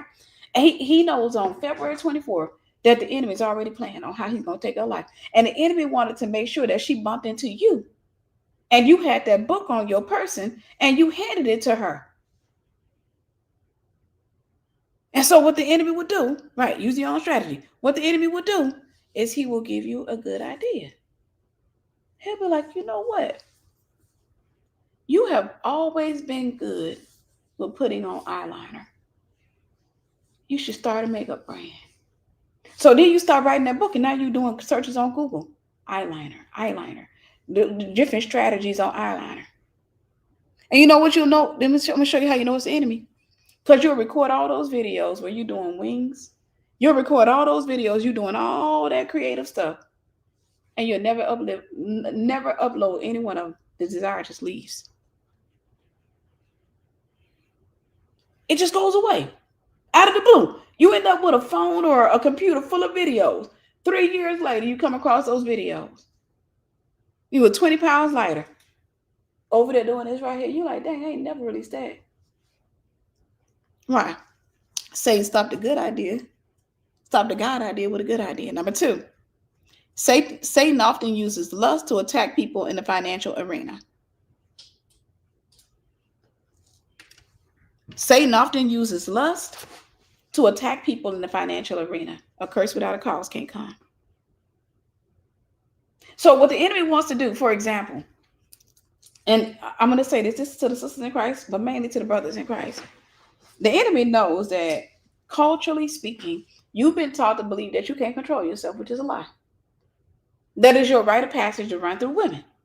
But the enemy also knows that by doing that, there is a responsibility, spiritually speaking, that you have to every woman that you sleep with. Because you then essentially took this potato chip bag off the shelf and opened it. Now you got to pay for it. And so what the enemy does is he'll give you, the enemy will make you going out there and you see this woman, you're like, dang, she fine. Oh, she gorgeous. Dang, she looks so sweet and innocent, so beautiful. She look like a wifey. Dang, she look like a freak. Soul greed, where you are greedy for souls. And you don't realize your appetite for souls is demonic, because the human doesn't desire souls, demons do.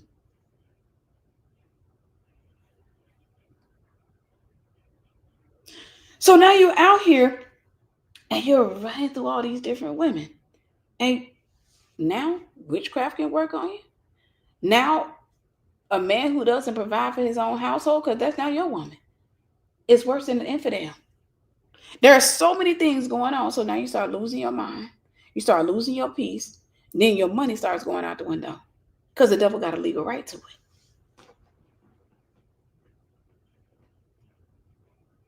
Stay tuned, guys. I'm going to talk about a deliverance I got coming up. Now the devil got a legal right to it.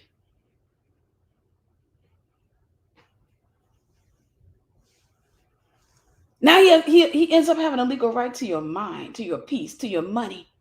Because if he got a legal right to your mind, he got a legal right to your money. That's all he wants, is to get the heart. The Bible says, guard your heart, for out of it pours the issues of life. And a man without self-control is like a city broken down without walls, meaning demons have free access. So now you find yourself unable to sleep, needing some type of substance to try to even have any measure of peace in your life, and it becomes a cycle. Now you putting your dangling everywhere. Then the lust of the eyes keep getting you. And the whole time you are indulging, the things you're indulging in is taking your mind. Tell me if I'm lying. The whole thing is taking your mind. It's taking your peace.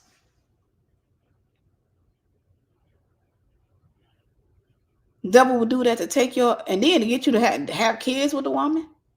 Now you got to pay child support. Now you got to sit up there and constantly keep paying lawyers' fees. And it all started because you saw Delilah and you didn't know how to act. When I go to the store, I go to any given store, mall, I see a lot of stuff I want. Lot, right? Stuff I could afford too. But wisdom says, if you get everything you won't be able to afford what you want for long. So it's not the ability to get what I want, it's having self-control in the midst of it. Because if I indulge and I get everything I want over the course of time, I'm not going to be able to afford what I want. So wisdom says you got to be able to walk by this stuff so you can get the better stuff. You got to be able to walk by it and look at it and say, oh, that's really nice. Because history has also taught me, once I get it home, I lose interest. Once I get it home, I'm probably not that interested in it anymore. All right, let's move on. I don't want to stay there. Number 3, demons will often attack you and get you to guard something, for example, your relationship, so that they can distract you and attack your heart. So, for example, and I've had this happen, and this is where I think about, let's say you happen to be married and your mother-in-law just constantly keep on interfering with your marriage. I'm talking about she won't hush, she won't do this, she won't do that. And you end up fighting against her, arguing with your spouse. You keep on trying to get her out of your marriage. And the whole time you think you're protecting and guarding your marriage, when the enemy was really just after your heart.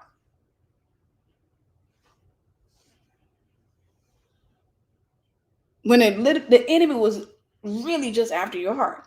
So now you end up protecting your marriage but hating your mother-in-law.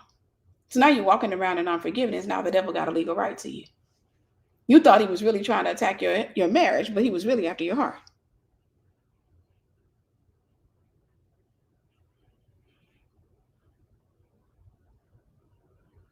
You thought he was after your marriage. Honestly, he was just after your heart. You thought that neighbor was after, you needed to say something to your neighbor. And so you go out there and knock if you buck with your neighbor because you thought your neighbor was trying to date you when the neighbor was just trying to be at peace. But the devil, what he wanted to do was he wanted to create because the devil knew that you was going to be in the neighborhood for a while. And the devil wanted to create chaos out there so that you wouldn't have peace. When the devil wants to steal something from you, he distracts you. That's the point. He distracts you in another area. So you over here fighting over here where he's taking something over there. When the devil attacks your marriage, in many cases, he's trying to come after your kids. I talk about that in the notes, I think. It's always creative warfare. You think the devil is trying to attack you here. The attack is coming from that direction. Number 4, let's move on. Demons attack people financially in an attempt to destroy their marriages. Demons attack people financially in an attempt. So hear me when I say this. You married. Tamika, thank you. God bless you. Let's say you were married, or we'll create a character. We'll create Bob and Nancy. Bob loses his job right when him and Nancy just started buying a house. They just started buying a house. And Bob ends up getting laid off from his job. Now Nancy's frustrated. She's panicking because she doesn't know how to deal in that level of warfare. So now Bob is stressed out. He's shamed. He's dealing with his own pride as it relates to the issue. Nancy is stressed out. She's sitting up there. She's trying like, well, what am I supposed to do, Bob? And Bob is like, babe, I got to go get another job. Now Nancy is frustrated. Bob, on the other hand, he doesn't take it that serious because he's more logical than he's emotional. He goes out every day and he not even going out nowadays. He goes online. He fills out a few job applications. After that, he just figures, okay, I got the rest of the day. Ain't nothing I can do. So he just sits at a house and probably plays video games. Nancy comes up in there, video games again. Every time I look up, that's all you can do. So I guess I got to take over the bills at the house right now while you just sit here and play video games. He's like, Nancy, I already applied for some jobs today. Well, if it was me, I'd be applying for like job after job. Nancy, I can only apply for jobs in a region. We only have a limited amount of jobs in a region or what have you. And I only can apply for jobs that are available. I went to Indeed. I filled out some job applications. Well, I just think you could be out. They end up clashing time and time and time again.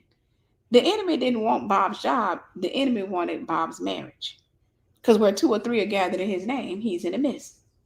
He didn't care for Bob's job. Bob wasn't doing nothing special with his money anyhow. He didn't care for that job. The enemy attacked him to destroy his marriage. 20 to 40% of marriages end because of financial problems.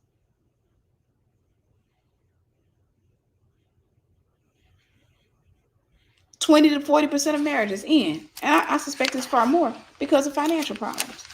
Right? So the enemy, whenever he went to attack their marriage, he knew that Nancy wasn't that strong emotionally. He knew that she's a panicker. He knew that. He knew that Nancy had some unresolved childhood wounds and she didn't know how to deal in circumstances. Everything for Nancy has to be spelled out. Everything has to be in order. Everything has to be perfect. And so what he did was he took away Bob's job.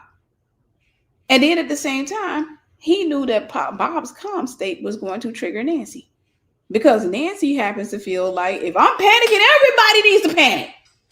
Bob needs to be out running around, in his Sunday's best on Sunday, and he need to be just driving up on jobs and be like, you gonna hire me? And Bob's trying to explain to her, I filled out an application. I can't call them every day. They're not going to hire me because then they're going to think something wrong if I keep calling them. I'm going to call them like once a week or once every 2 weeks or something. Baby, you got to give me time. It's strategic. The devil is strategic. Number 5, demons often attack men with lust and tempt them into infidelity so they can attack their children. How many times I got on the phone with people and done deliverance where the man got caught up in lust, and the whole time the devil wasn't so much after the marriage as he was after the children. It was a prophet in the family. The devil noticed that one of those children cried too much, and he's like, that got to be a prophet because he cried about everything. He cried because the ice cream tasted good. He cried because that he wanted another spoon of ice cream. He cried because it is. He's showing signs of being prophetic. All this creativity. He's super creative. And so the enemy said, okay, I need to attack that one right there. I need to get that one right there. So how do we get to the child? Attack his marriage. How do we get to the child? Attack his marriage. So how do we attack his marriage? Can't send a whole dude. What do you want? Send a female.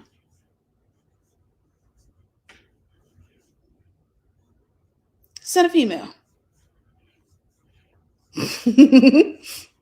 Right, because it tastes too good. Why you crying? This is so good. Go to bed. Yeah, go to bed. I can't. Demons often attack men with lust and tempt them into infidelity so they can attack their children. Children out there, did you know just the head of the house, cut off the head, the body can't function properly. A lot of times what the devil would do is he will destroy a marriage by using the other woman, right? He will destroy it. And it ain't just her, it's him too. But he will destroy a marriage. Get that woman to be a tow truck to tow that man out of the marriage. From there, he knows that the woman don't know how to function. She deal with idolatry. From there, she's sitting up there and she starts exposing her children to other men. Now the kids end up being molested. That was the whole goal the whole time. You say your son crying all the time. Listen, Lord Jesus, if I had kids and I saw them put them, Mom, why did you raise me with a nanny up in there? Because I was going to knock you clean out with all that crying. Yeah, what you crying for? Internet's too slow. Oh, good God, go. I need a nanny. I'm being funny, y'all, but I got to get a nanny for you. But whenever the enemy, sorry, internet's too, oh gosh, what is that? A prophet.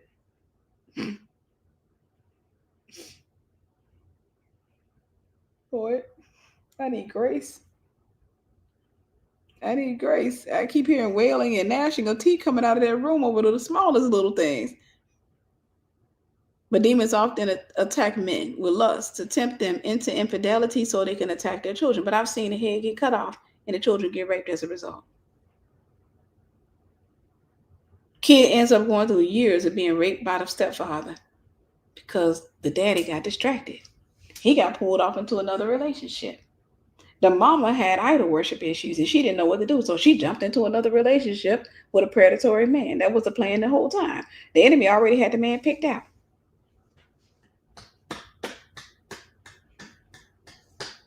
The enemy already had him picked out. The enemy already knew. I'm going to attack that family with this dude here. I'm going to cut off the head. I'm going to have him run over here. And then I'm going to send people up in there to rape her kids. To traumatize her kids.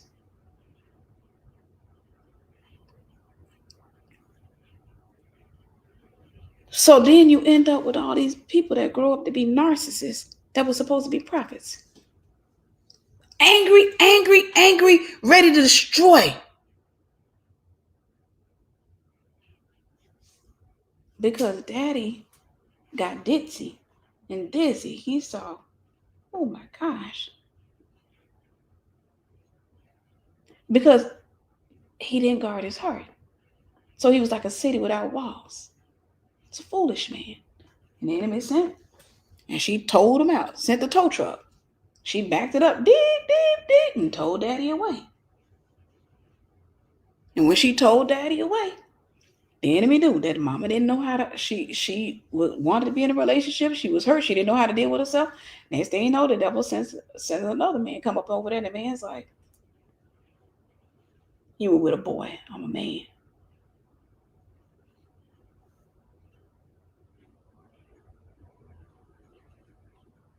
You were with a boy. I'm a man. Now you in a relationship, and that the kids end up getting assaulted. Then finally get rid of him. Years later, here comes somebody else assaulting your kids or got you neglecting your kids. That's how the enemy takes down prophets. That's how he takes down anointed kids. By cutting off the head. All right?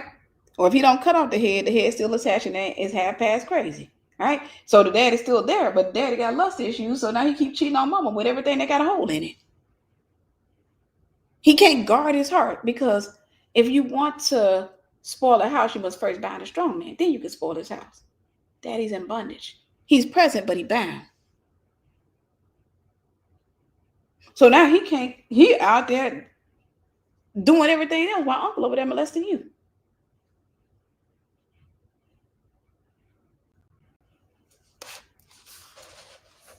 All right. Number 7. Demons will throw people at you to keep you out of God's will for you. Demons will throw people at you to keep you out of God's will for you. I'm going to explain that this way. And for those of you who want a lesson, you're finna get a lesson. We got 3 more, so no worries, guys.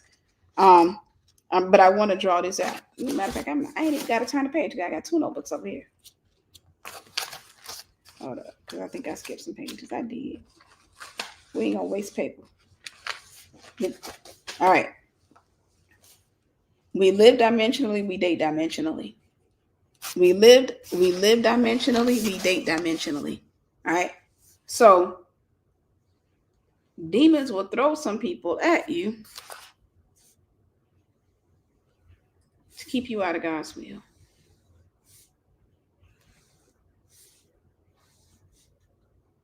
Give me a second. All right. Dimensionally, let's say that you're here. I don't know why my camera's so blurry. It's already not that great. But dimensionally, let's say that you're here.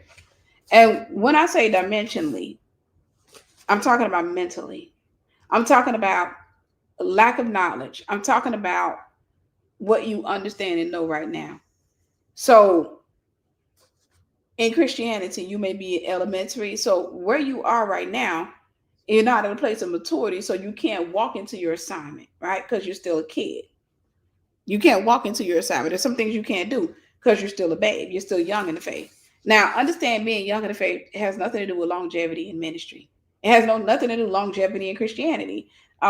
You could be a baby Christian, and this is honestly, the American church is filled with baby Christians who've been saved for the last 25 years.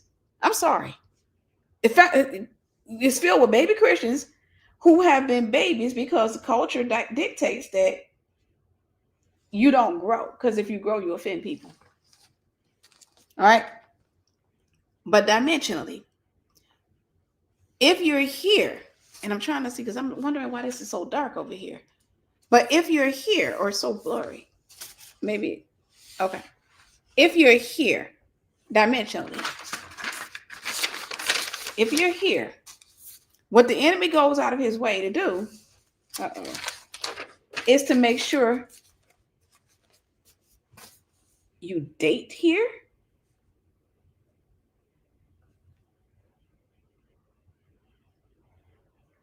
and you get married here. All right. Your purpose and your assignment is here. This requires understanding, a certain revelation, a certain level of knowledge. That's what it requires. But the enemy will try to get you to get right here. You can walk in your purpose, but you got to mature first. If you go run into purpose when you're a babe in Christ and you don't get into the process, you'll get taken out. You'll get taken out by devils. You'll get taken out by a lack of understanding. God said, my people perish for lack of knowledge. And so part of the process is getting the knowledge and then processing the knowledge until it becomes understanding. If you go and you're not doing what God designed you to do, or you're doing what God designed you to do, you'll be taken out. So American Christianity will have you doing stuff trying to get into your purpose as a babe rather than chasing after God. As a babe, your only assignment is to chase God. Seek ye first the kingdom of God. First is chronology. That's the beginning of wisdom. The fear of the Lord is the beginning of wisdom. So your first assignment is not to chase your assignment, right? Your first assignment is to chase God, and he gives you your assignment while you're chasing him. All right. And he gives you your assignment while you're chasing him. So the enemy, his goal is to get you. Most of you, this is where you are. And hear me, this doesn't mean that you don't have understanding. You may have quite a bit of revelation, but being a babe in Christ is not, if I have a certain measure of revelation and you have that same measure of revelation and understanding, then we're at the same level. No, your top could be my bottom could be your top. Me being a babe would be content. It depends on where God has called me. So if God called me to height 5, me being here would mean I'm a babe. But if God called me to height, me being here would mean I'm a babe. But if God called me to height number 3, right, me being here could mean I'm a teen. Because I'm a teenager in my destiny. Does that make sense? Right, it's tiered. Does that make sense? I might be a babe here. I'll say number 2. If I'm called to height 5, let me see what is going on with this. If I'm called here, if I'm called to 5, I might be a teen. If I'm called to 5, when I get to 2, I may be a little bit mature. Not everybody's gonna go this high. Some people gonna get stuck right here. They're gonna climax right there. So when I get right here, this could be a different dimension for me. I may be a babe there, but you may be grown right there. You may be at the height of your calling. You may be at the height of your destiny, the height of your assignment, and you can move on in that realm. I'm trying to make it make sense. All right. But what demons will do is they want you to date, marry, get traumatized, and get stuck. Okay. And I want to help you to understand the anchor that they use to keep you there. You ready? I was finna draw an anchor, and it's probably gonna look like a dangling. Look, so I gotta put it right here. I'm gonna put it, instead of me put it, because I was gonna put it between the legs. When I thought about that, I was like, no, that ain't gonna right. What anchors you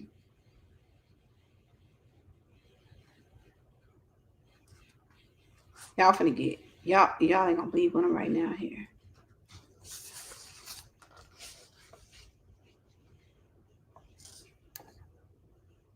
Y'all see that word?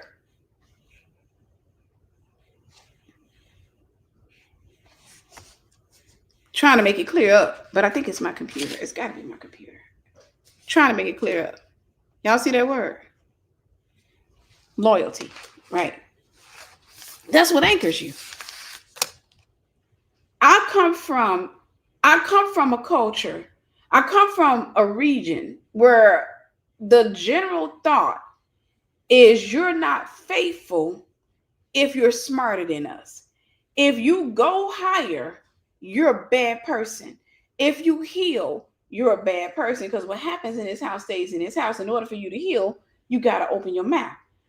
I come from a family that, thanks, beautiful. I come from a family where the general consensus is, if you go out here and you go to college and you go achieve and you do something with yourself, not to say the entirety of my family is like that, but I'm saying parts of my family, right? You need to be humble. So you got to be loyal, right? It's toxic loyalty. You got to be loyal to a mindset. Because if you're not loyal to that, because that's the common. Remember, I told you warfare, creative warfare is communal. It's familial. That's the common thing. The common thing in the family is that you stay here mentally, dimensionally. You don't go beyond that realm of thought. You don't go get wisdom. You don't go get knowledge. You don't go get understanding. You can get religion, but you still got to sin and go to church and act like you ain't sinning.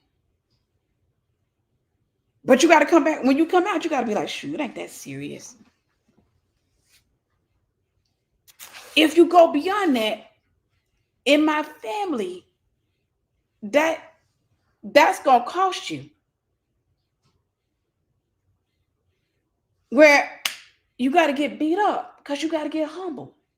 It's like when I went to my own mom's funeral, I couldn't stay for the repast because I already know what's going to happen. It's a mentality. Right? So when the enemy wants, what he does is, when you pair up with people, and I'm trying not to make this into a whole teaching, but when you pair up with people don't nobody like Tiffany. People like what I think. They like the way that you think. People pair up with your mind. People don't pair up with you. People pair with your mind. So within every region of thought, every dimension of thought, there are people there that can walk with you because they agree. And then there are people that want to come to that dimension of thought that are attracted to you because of the revelation you share. Here it is. You get delivered from people by changing your mind. So what the enemy does is, in every region of thought, there are a system of beliefs that this is what you got to do to show you're loyal. And if you deal with rejection, you're going to do it. This is what you got to do. And people will typically tell you what they expect of you by telling you what other people did and how they treated them. Yeah, girl, I had a friend and she thought she was all that. She started thinking, girl, she went to college and stuff like that. And she must have, then I had a baby and stuff like that. And she thought she was better than me. Oh, well, she must have forgot that I was there for her when Tyrone was kicking her butt. I was there for her. God kicked her to the curb. What they're saying is, if you grow, if you go to college, and you got the audacity to learn anything outside of what we communicate about in this community or in this dimension, I'm kicking you to the curb. In other words, I'll weaponize your rejection. I will use your rejection against you. I will use your fear of being abandoned and discarded against you. Within every realm of thought, you're going to find people who think like that. Within every realm of thought, they get right there and then they settle down and they put an anchor because they say, I'm higher than where I was. I'm better than what I was. Within every realm of thought, you're going to find people like that. And you're going to find, I found myself praying today because I said, anything that distracts me on this level, if it's offensive, I'm too low. And I started saying, if you once had my attention and you can say something that triggered me or hurt my feelings, I don't want to stay there. I want to get so high up that what you say don't bother me. Because in every dimension, there are, and I think I talk about this in my book of boundaries. I definitely talk about it in relational acuity. But in every region of thought, there are principles. And there are people who set those principles. There are people that you look up to. If I look up to you and you start talking dumb and talking silly, I don't want to look up to you no more because that's too low. I hope I'm making sense. I want to move beyond that. If you're talking, I want what you're saying. I want to be able to look beyond it and say that don't bother me. I'm trying. I want to make it make sense, but I don't know how to make it make sense. Every region of thought, there are certain principles that are normalized in that region of thought. And there are principalities within that region of thought that keep those principles and they say, in order for you to be, so if you're new to that region of thought, you look up to those principle setters. You look up to them, right? Because in that region of thought, they are high. In that region of thought, they are like the governors of that region of thought, right? You look up to them. But when you're in a region of thought, your objective is to grow. Your objective is to heal and to grow, right? That's it. There are people in that region of thought that say, hey, go higher than me. Do better than me. Those are good people. Then there's people in that region of thought that says you can't go high unless you satisfy me, please me. You can't. And so you got, as a leader, I have to take the model of Jesus, right? I got to say, greater works, greater works. If I'm mentoring you, go do better than me. Go be better than me. Go past my limitation. There are some people that say you are subject to my limitation. And if you go past my limitation, you're not loyal.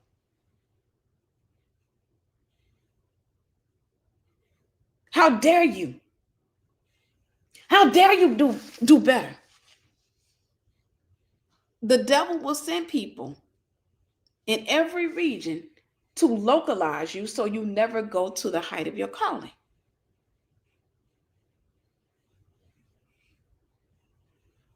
Right? They want to see you good, but not better. What was that? Number 7. Demons will throw people at you to keep you out of God's will. If God called you here and you mess around and you healed and you go to college and you doing all this and you get number 3, the devil gonna throw a whole dude at you or throw a whole female at you. Sorry.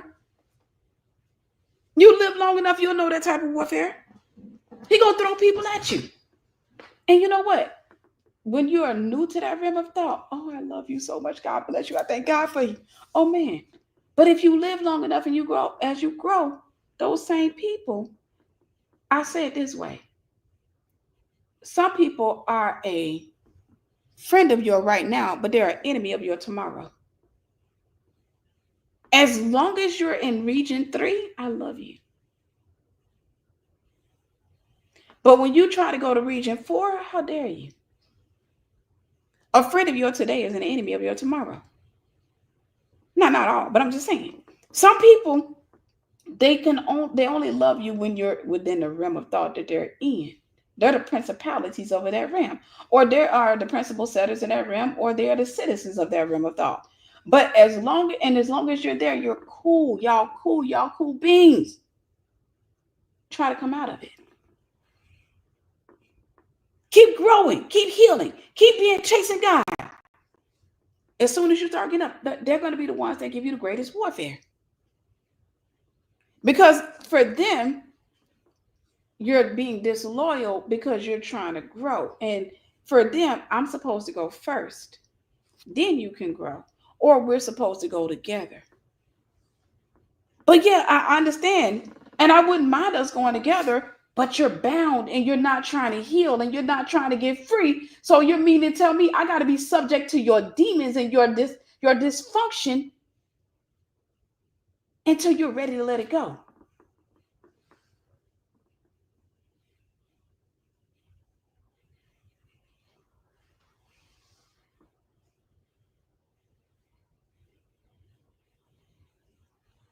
I said to my friend, let's be celibate together. A couple days later, hold up.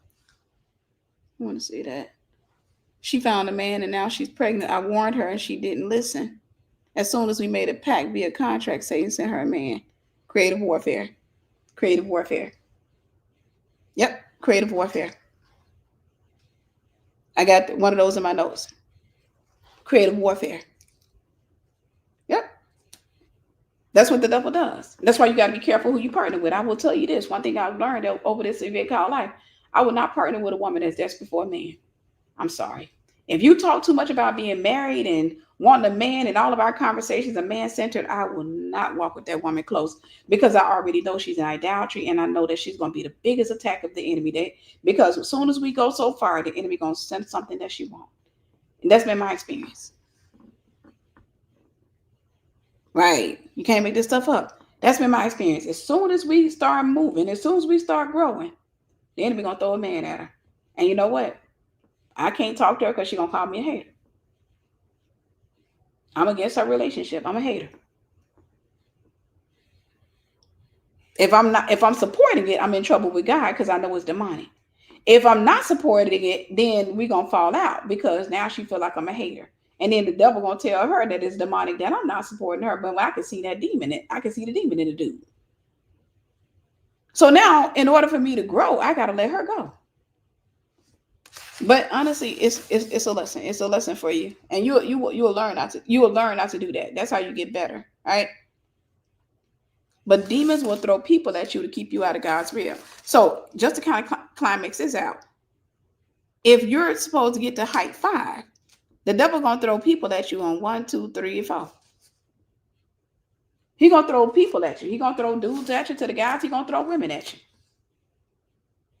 He gonna keep throwing people at you, trying to get you to stick. And these people are gonna have a mindset, and they're gonna be loyal to their way of thinking. They're gonna be loyal to their realm of thought. They're gonna be loyal to a system. They're gonna be loyal to something that limits them. And whenever you're trying to grow, you're gonna have to choose between letting them go and being hurt and getting into your destiny all the more, or being loyal to them, loyal to that system, and being stuck. I want to make it make sense, but I'm saying this because I'm thinking about the friends I've seen, for example, friends I've had over the course of life, right? And we're moving, we're growing, we're healing, we're doing this, we got purpose assignments, we got this, and then they met a man.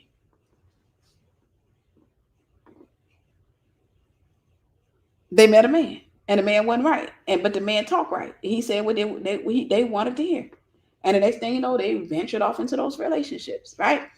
And then I had to put a boundary up because I'm just like, yeah, I'm not about to go through that warfare just because you're desperate and you're not idolatry. So then I had to cut ties. I had to let them go. If I didn't let them go, then now I'm being distracted by them and their problems with that man. Did you hear what I just said?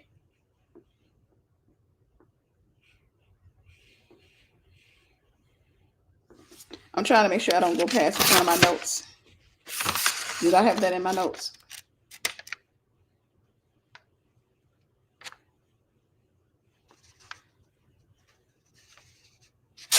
Nope. So I can talk on it. So just we're talking creative warfare. In that, the devil would throw. So let's say you're a builder like me.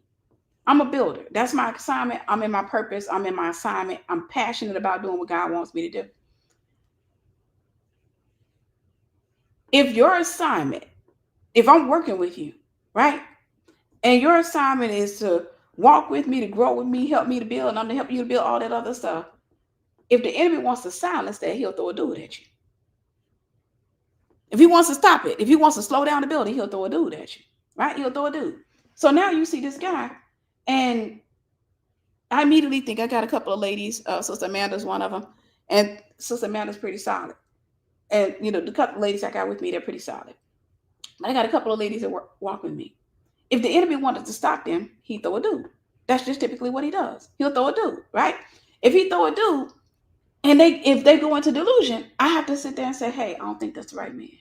You got to be careful. Pray. Go fast. But I believe he is. Right? I just sit there and I can't really say, cut them off. I can't do that because then that's me robbing them of their will. I couldn't do that. I'll have to sit there and say, hey, I don't think that's good. Hey, I don't think that's good. If he wanted to sway them, then they'll be in his ear saying, the guy will be in their ear saying something. I don't feel like she liked me. I don't feel like this. I don't feel like that. So what that does is it divides. So now let's just say I get out the way, right? And I don't want to use the ladies because I don't want to use them. But let's just say I got out the way, and I'm like, I can't say nothing because that's their choice. I can't come into contact with their will. I'll use another person because I don't want to say that because I don't want to speak that. But let's just say I had a young lady walking with me. We'll call her.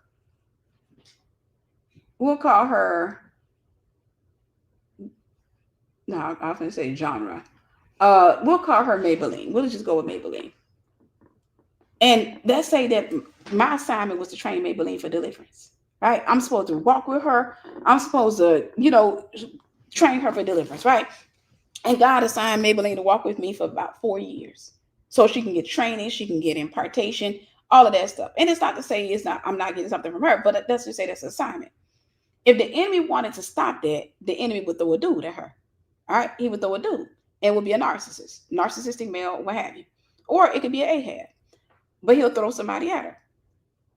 And I can't tell her you can't date him because that would be witchcraft. I can't say you can't be with him. I can say, hey, be careful.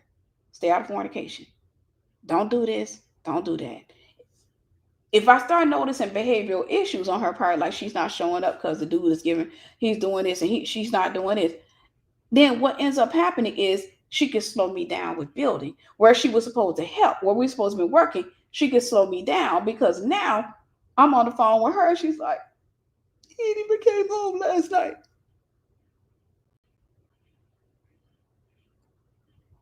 He didn't even come home. So now I got to stop what I'm doing to counsel her. But when I was giving her counsel, wise counsel to say, hey, this ain't the one, it was knuck if you buck. That's creative warfare.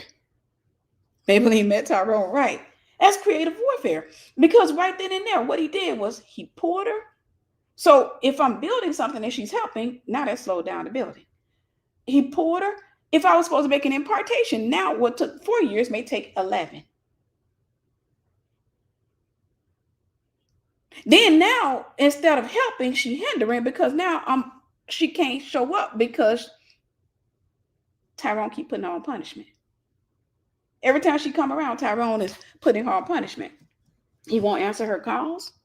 He's doing, that's creative warfare.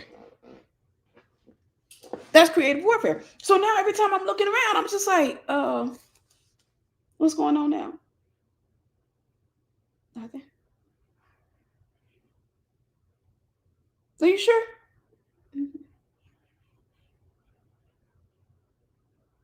Because Tyrone is torturing her. He's torturing her. So now, over the course of time, I can pray, I can intercede, but her will is involved. She got to come out of idolatry. I can pray for her, but I may have to watch her lead. And I got to let her go off into her lesson. That's her classroom.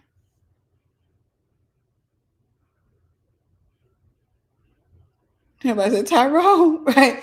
I got to let her go in the classroom. And I got to sit there and I cut out a bullshit, but I got to keep building. Lord, send help, protect her mind, protect her life. That's it. But I got to keep building. That's creative warfare. The devil threw somebody at her. And one thing I'll tell you, when the devil wants to stop a move of God, he will always use people to stop that move of God. And he will always find your void. So if, for example, you're supposed to be writing 25 books, the enemy will throw somebody at you to slow you down so you don't get those books out because you're too busy arguing with them and pacifying their insecurity.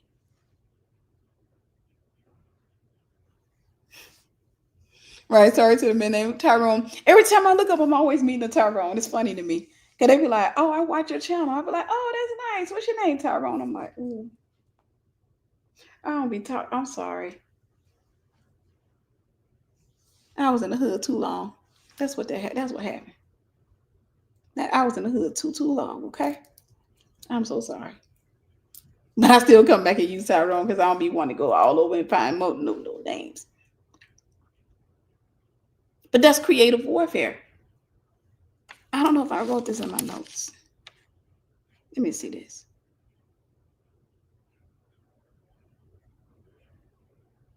You know, I skipped number 6.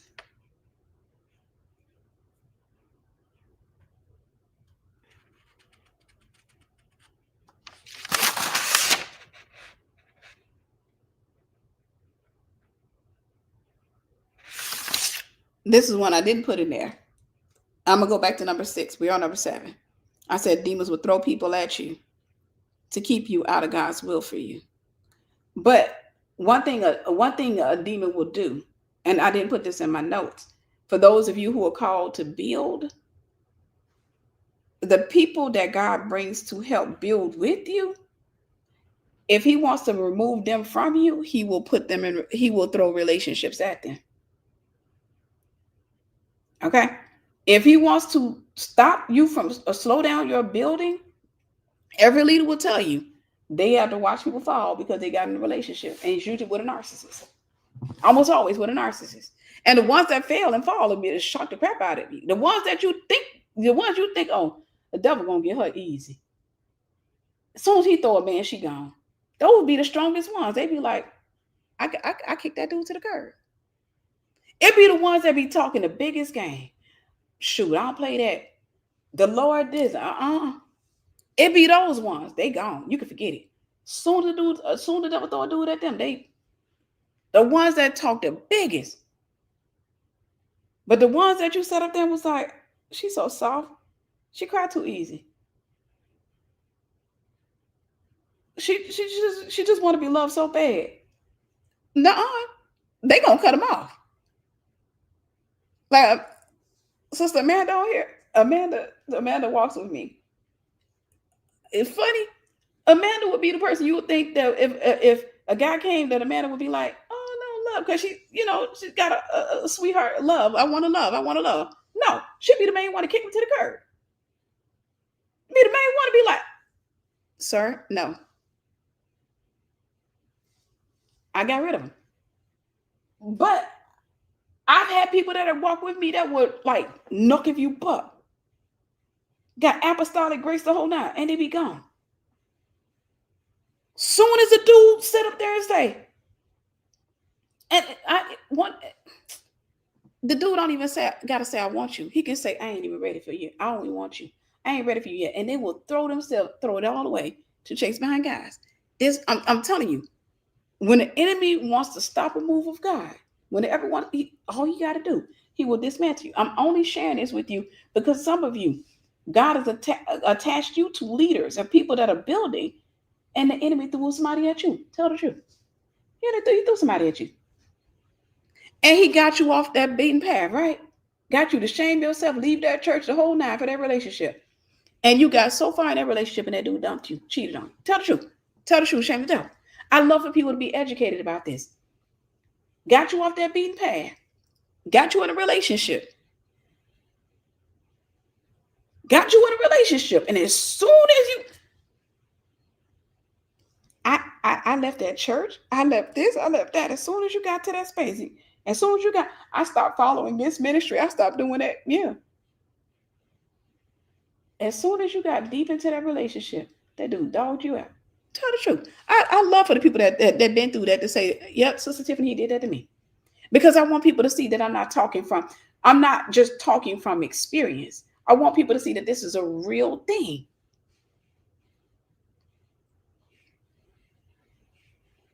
This is a real thing. Soon as he gets you all the way down that road, amen. I love those. I love it when y'all testify. Because when you testify, there are other people who are doing that won't do it. You are saving somebody. I promise you. There's somebody that's looking and saying, oh, that's real. Will lead you all the way down that road. I tell people, I said, when you hit 40s, you've seen it all. You get 40, you've seen a lot. Will lead you all the way down that road, get you down there and isolate you. And then have you too shamed to come back, to have you too shamed to go back and say, I apologize. I got led astray. You be too shamed. You end up with a Disney fairy for your profile picture. A lion and a lamb for your profile picture because of shame. I done seen this thing so many times I can speak to it. It's a science to me.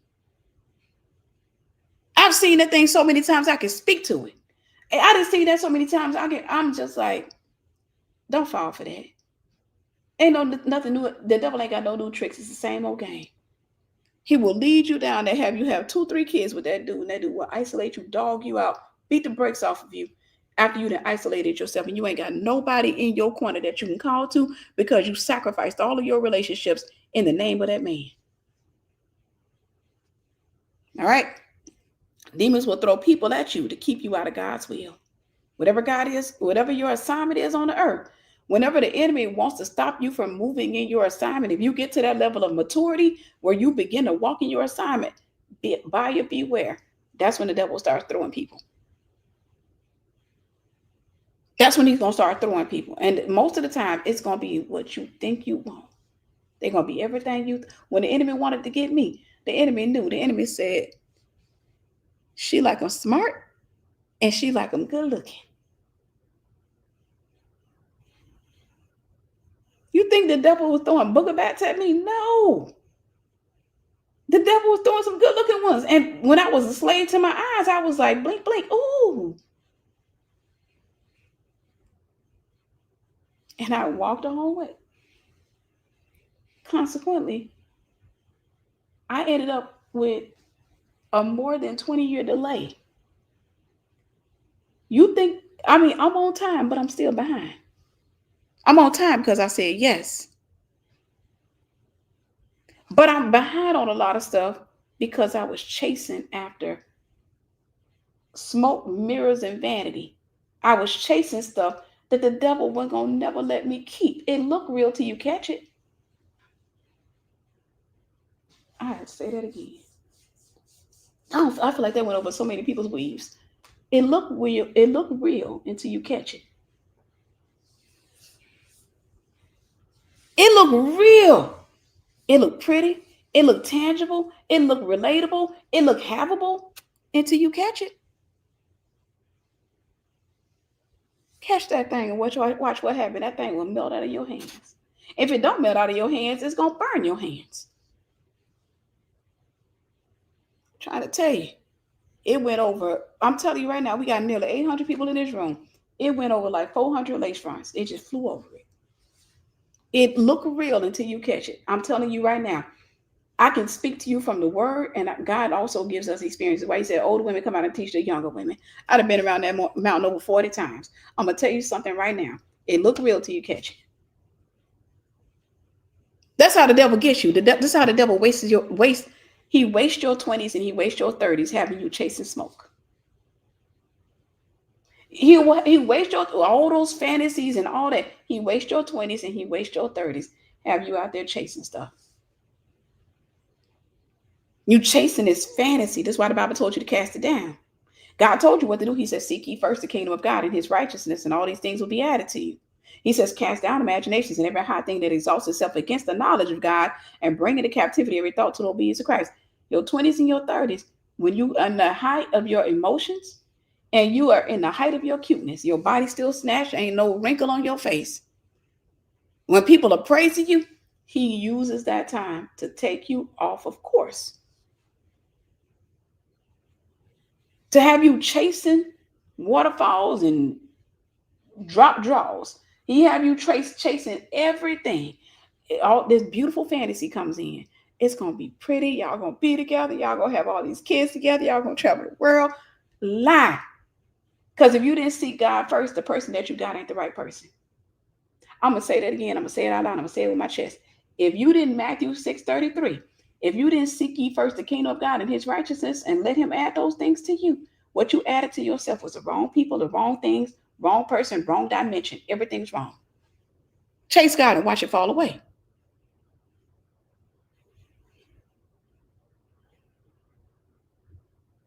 You're in that state of out of the wilderness, out of Egypt, and now you take an 11-day journey and turn it into 40 years because you chasing something that ain't nothing but smoke and mirrors.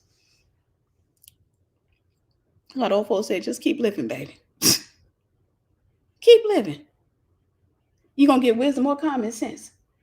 You'll chase that thing, get in that relationship, have them children, maybe get a ring on your finger, and that thing going to melt. Because everything that you build will be tested by fire. Everything that you build will be tested by fire.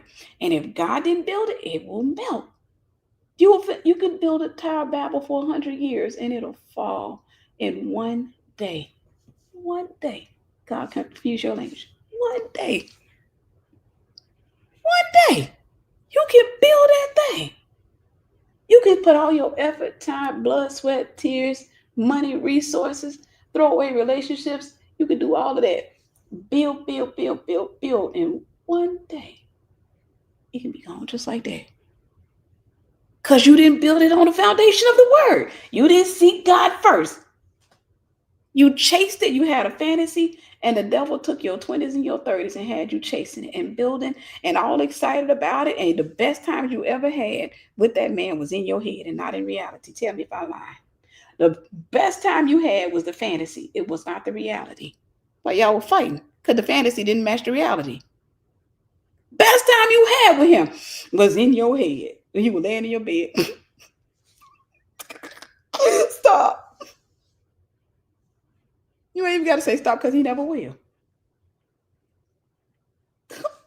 In your head when he said, I can't stop thinking about you. Every time I take a breath, I smell you. I just want to be with you. I can't stop thinking about you. I just want to love on you, baby. I want to protect you. I want to be there for you. I want to wrap my arms around you. And I just want to give you, I want to give you everything, baby. I want to give you everything. I want to and you over there in love with that.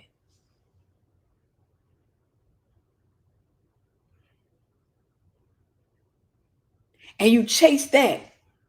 And you chase that. And the guy in real life be acting up and you like, well, it's because he's hurting his mama, dad him wrong, and his daddy did him wrong, and he went through all of that stuff, and he just need my love. And his ex-girlfriends, every woman he's ever been with, dogged him. He just needs my love. And if he gets my love and I show him how much, I show, baby, what about the love of God? If the love of God ain't good enough, what you think your love gonna do? Trust me, I may not be talking to the people up here. I may not be talking to all y'all, but I'm talking to some of y'all. What you think your love gonna do? Keep living.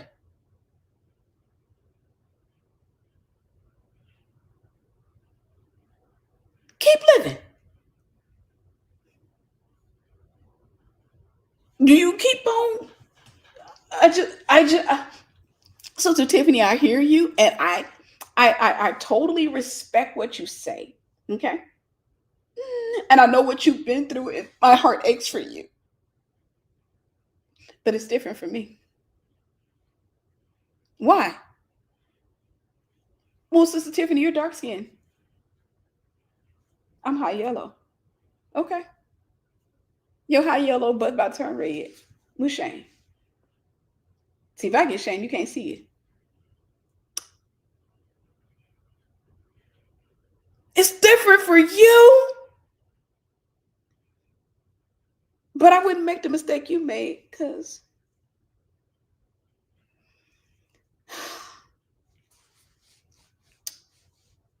I happen to have, you know, slanted green eyes. And when he looks at me, he melts. Yep. When he look at that dude next door to you, he melts too. You just don't know it. Keep living. Let me get to number 6. When he looked at that guy's in his eyes, the dude that lived next door to you, the one with the khaki colored eyes, he melted too in that dude's eyes. All right? He melted too. Keep living. It wouldn't happen to me. Okay, keep living. Keep living. If I live long enough and God give me long life, I'll probably be your counselor if you ain't too ashamed to come and act. You were right. If you ain't too ashamed. If you ain't too ashamed. All right? Khaki colored eyes. No, number 6. We were on number 7. So we're going to call the other one number 7. We'll call this one number 6 because I skipped this one. Demons use people to attack your confidence and your self-esteem so they can lock you in a mindset. Talking about creative warfare. You would think, it's crazy. When I was writing these notes out, I was thinking, Tiffany, you didn't write that many notes. It's going to be a short lesson. Is it ever short? Demons use people to attack your confidence and your self-esteem so they can lock you in a mindset. I always say your confidence is created by who you confide in. Be careful who you confide in. If you got low self-esteem, that has everything to do, or has a lot to do with what you're taking in and what you're putting out and who you're putting it into. Not everybody's good ground.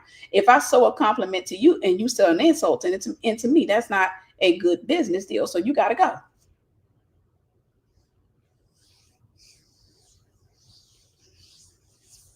Demons use people to attack your confidence and your self-esteem so they can lock you in a mindset. So if I convince you, if I got low self-esteem, comparison, jealousy, and all of that, and I convince you that you're not all that good looking, you're not all that smart, then you're gonna date a dumb dude who looks like a buried frog because that's all you think you can get, because I didn't convince you of that. Why did I convince you of that? If I thought like that, it was because I knew I couldn't go far, and I knew you were gonna go higher, and I knew that at some point that you was gonna leave me dimensionally, and I wasn't gonna see you no more. So to keep you around, I convinced you that you weren't that good looking. To keep you around, I convinced you that you weren't that bright. To keep you around, I convinced you that your body type wasn't all that.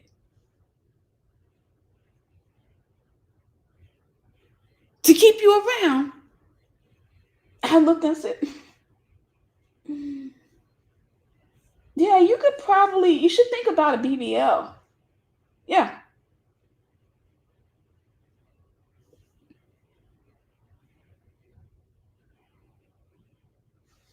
Thank you, P. God bless you. So if you had somebody who talked like that, thought like that, get rid of them. One thing, cut ties with people who try to get you to cut ties with who you truly are. Cut ties with people who work against your self-esteem. Like if somebody tries to make you feel like you're unattractive, cut ties with them. If you're watching a show and they only perpetuate the idea that light-skinned women are beautiful, but you're dark-skinned, stop watching that show. Believe it or not, it's attacking your self-esteem. It's attacking your self-worth. If somebody makes you feel like you don't have this type of body and therefore you're not all that good looking, or you're not, he probably wouldn't go for you. Get rid of that person. You will never be in my life and work against my self-esteem. Ever. Ever. I ain't gotta be your preference, but you're gonna respect me.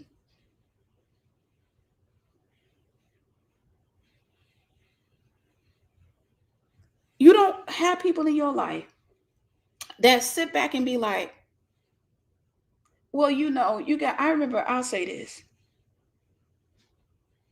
I was in a world, and a relative of mine, I remember we were in the world now, y'all. Okay, forgive me. I was in the world, and I told this story, but we were getting ready to go to a club, and we were listening to the radio, and they were talking about contests where you can win $100, short dress contest, and it was like a dance thing or what have you.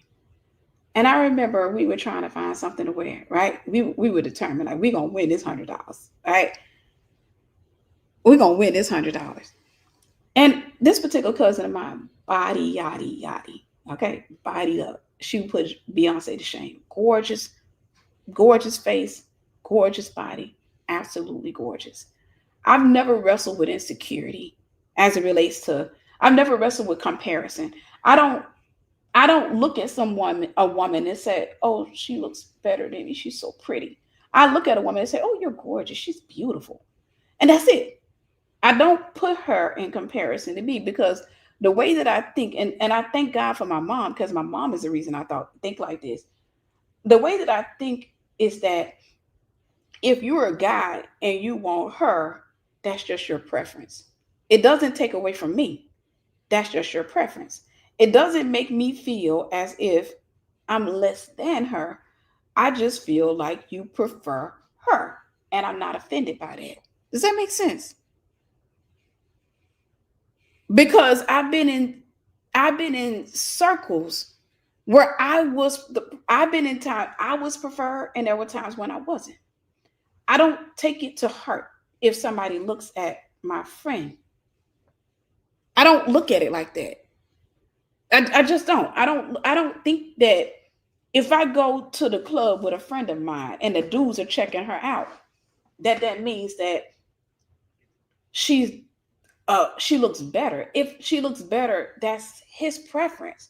If she looks better than me to him, I don't care about that. I don't want him if he wants her, and because I don't want nobody that don't want me. I'm just weird like that.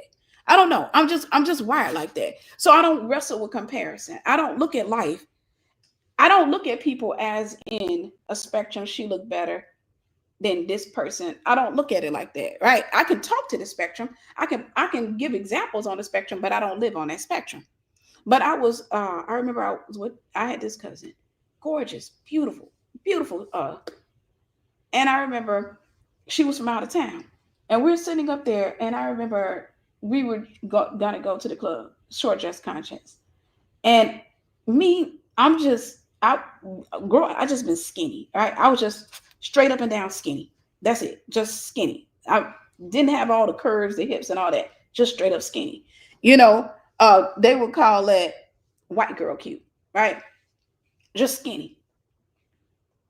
This cousin, curve, whoop, curve, beautiful, beautiful shape. Like I said, she put Beyonce to shame. I remember we went and what was I? I was going off into another train of thought. But I remember we were looking for something to wear. All right, looking for something to wear. And I pulled out this dress of mine, brand new dress. She said, "Cuz, let me wear that dress, please." Because she had already had her dress. She had got her something out of her suitcase. She was like, and I was like, "Oh, that's pretty." I pulled out mine. She was like, "Cuz, please, let me wear that dress. You got to let me wear that dress, please, please." I'm like, "No, this is my new dress. I'm wearing my dress. Cuz, please, please." She's begging. We going back and forth. I'm like, "No, I'm wearing my dress." Now, keep in mind, we were young at the time. She's probably changed person now. This is just a story. But I'm just like, "No, I'm wearing that dress. I'm wearing my dress. You wear yours." So finally, I let her convince me because I started thinking of another dress I had in the closet. So I said, "Okay, cool." She said, "Oh, thank you." So she get the dress. She's holding it up. I go into the closet because we both smalls, right? We were both we both wore a size small. I go into the closet. I pull out something else while she's still holding up the dress that she's gonna wear. I pull out another dress. I'm like, "Oh, I'm gonna wear this." She turned around. She tossed the dress. She says, "Cuz, I'm so serious. Please let me take that one. Let me wear that one." I was like, "No." She said, "Cuz, please let me wear that one.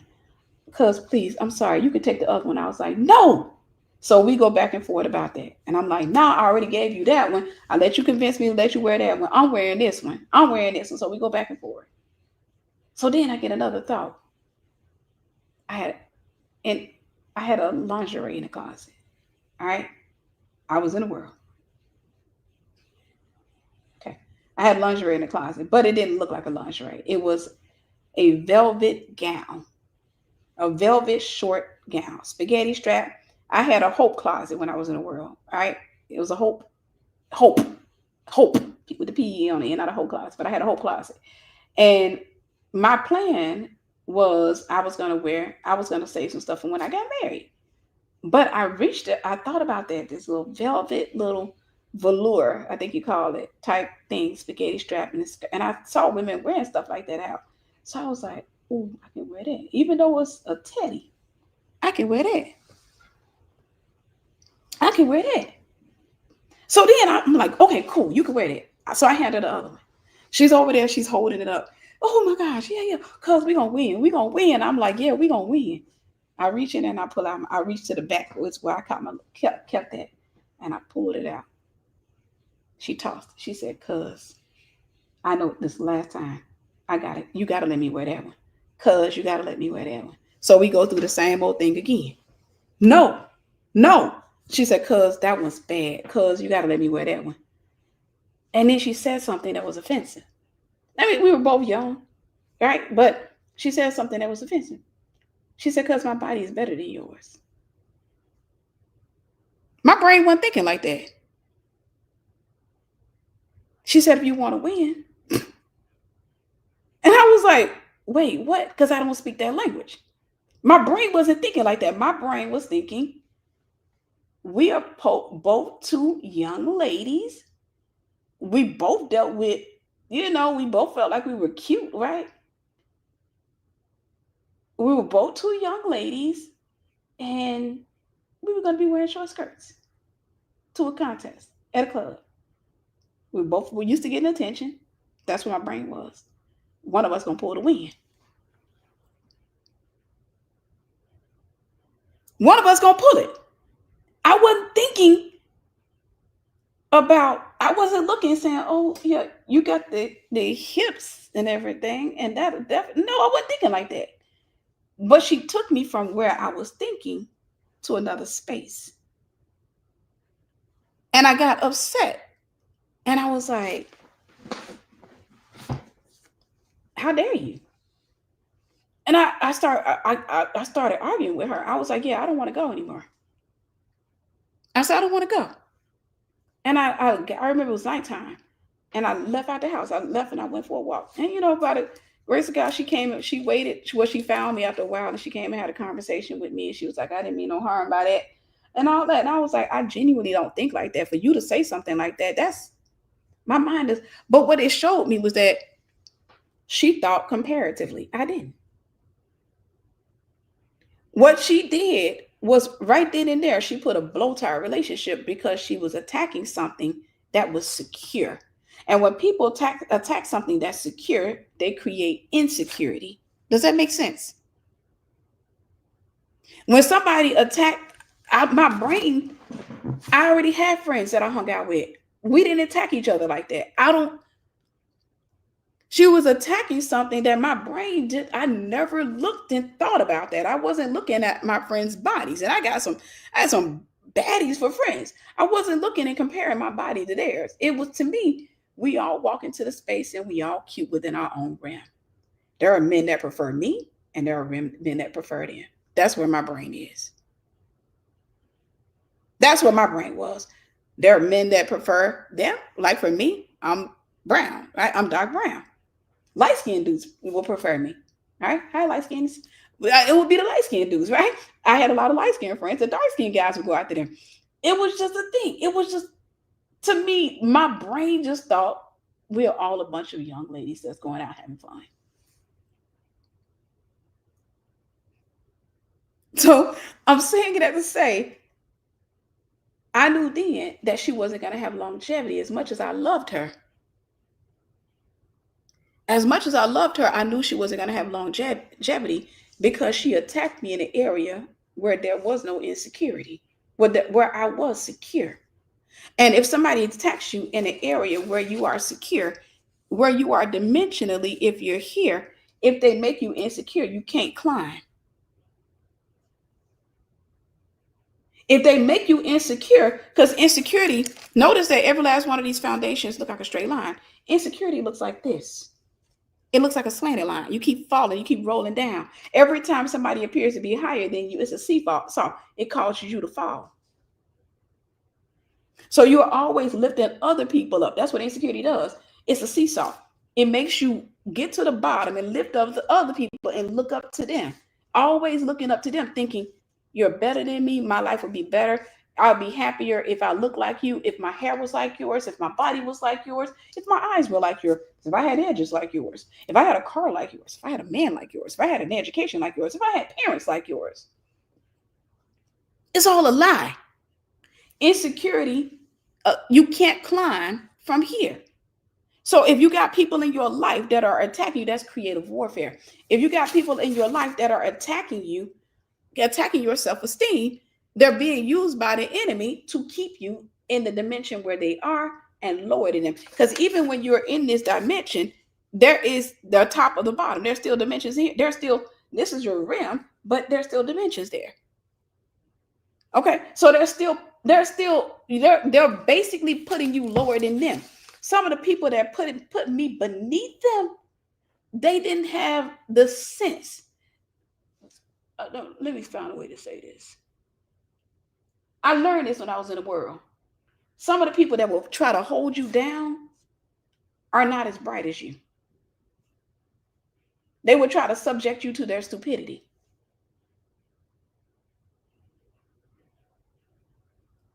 All right. So that was number 7 officially, but it was really supposed to be number 6. It was demons use people to attack your confidence and your self-esteem, and they lock you so they can lock you in a mindset. Now, with that particular cousin, we got past that. I haven't talked to her in years, but we got past that by me starting to set rules with her. I started setting order. I started having conversations with her because once I realized, once she took me into that realm of thinking, I was like, wait. I started having conversations with her. I remember one particular time, and then I'll move on. One particular time, and this was a few years after that, we were walking around this small town and we saw this dude. And beautiful guy to look at. Guy was handsome. We saw him going into this old little small mom and pop store, right? We spotted him. We both cursed at the same time because we weren't saved. We both cursed when we saw the dude. I don't think he heard us, but we both cursed. And we were getting ready to head into the store. And I knew without a shadow of doubt, he gonna try to holler at one of us. I knew without a shadow of doubt, he gonna try to holler at one of us. One of us, as soon as he sees us, one of us, he's gonna come for us, right? I knew without a shadow of doubt. And I knew that she couldn't handle. I got a chance. My other friends, the people I hung out with, they could handle that. But I knew she couldn't handle that. So I stopped her because now I'm having to train her brain to operate where I'm at. So I stopped her. I said, hey, before we go into the store, both of us screamed at the same time. We both cussed at the same time. I said, it's whoever he wants. If he goes after you, I'm cool. If he comes after me, I need you to be cool. I said, if he goes after you, I'm cool. If he comes after me, well, we don't need no hating. And she was like, yeah, cuz of course. Okay. So when we got to the door, I remember the guy came out the door when we were getting in, because we stood out there talking for a minute. And when we got to the door of the store to come in, he was coming out. And she started talking to him. They having a conversation. I'm thinking, okay, she the chosen one. And I can see why. She's beautiful. She's gorgeous. I can see why. So I'm standing there, I'm smiling. All right, I'm happy for her. I'm ready to give her a high five. He tells us, hey, I'm throwing a party at my house on this day. He said, I'd love for you guys to come. And she was like, yeah. He was like, and he said, especially you. He looked up at me. He said, especially you. And I was like, oh, I'm the chosen one. We bless God. All right, we bless God. We bless God.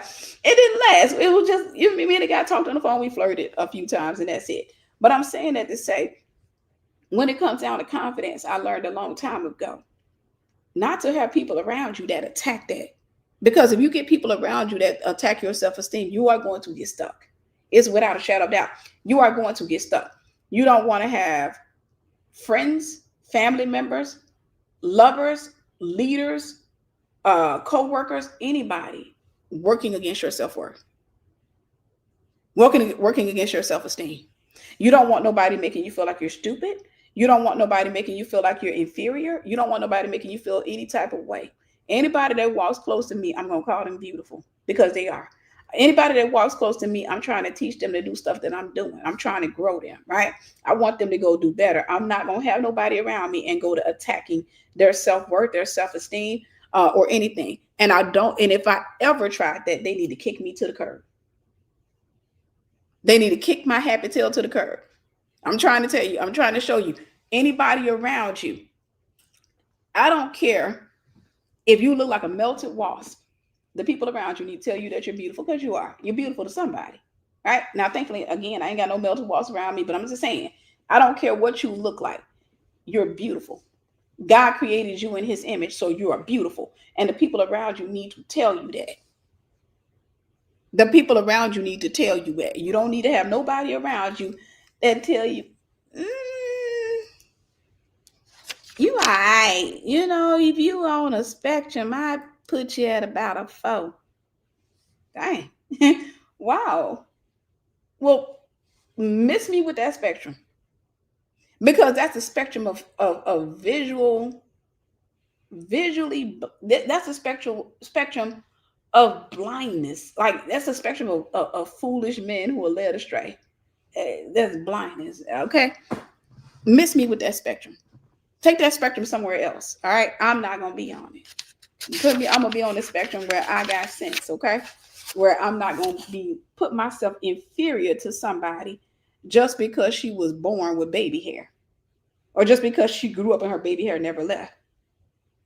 And so now I'm inferior on that spectrum. And then if we have a conversation, the child got the sense of an empty paper bag, and I'm supposed to be beneath her just because you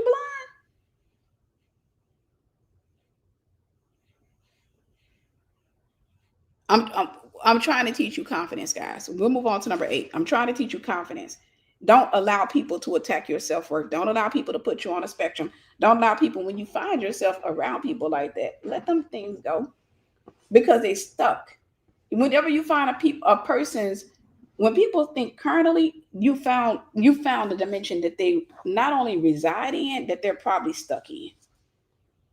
Whenever you're gonna grow, whenever there's gonna be growth, when you're gonna heal and grow dimensionally, when you're gonna go up in height, you don't get caught up in the carnal foolishness that is within a certain realm of thought, if that makes sense.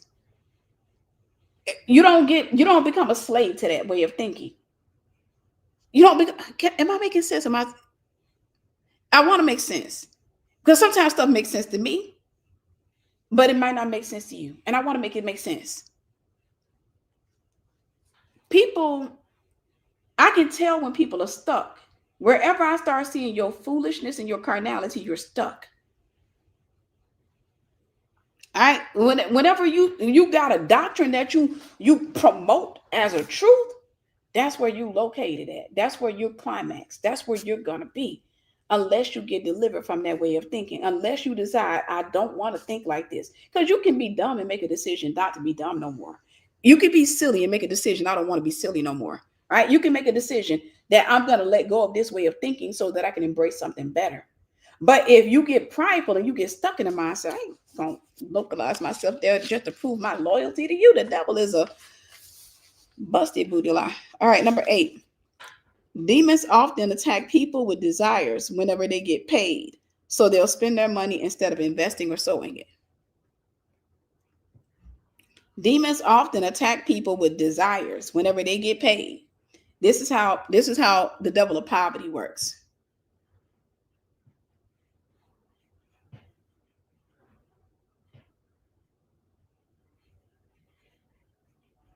Demons often attack. So this is how the demon of poverty works. All right.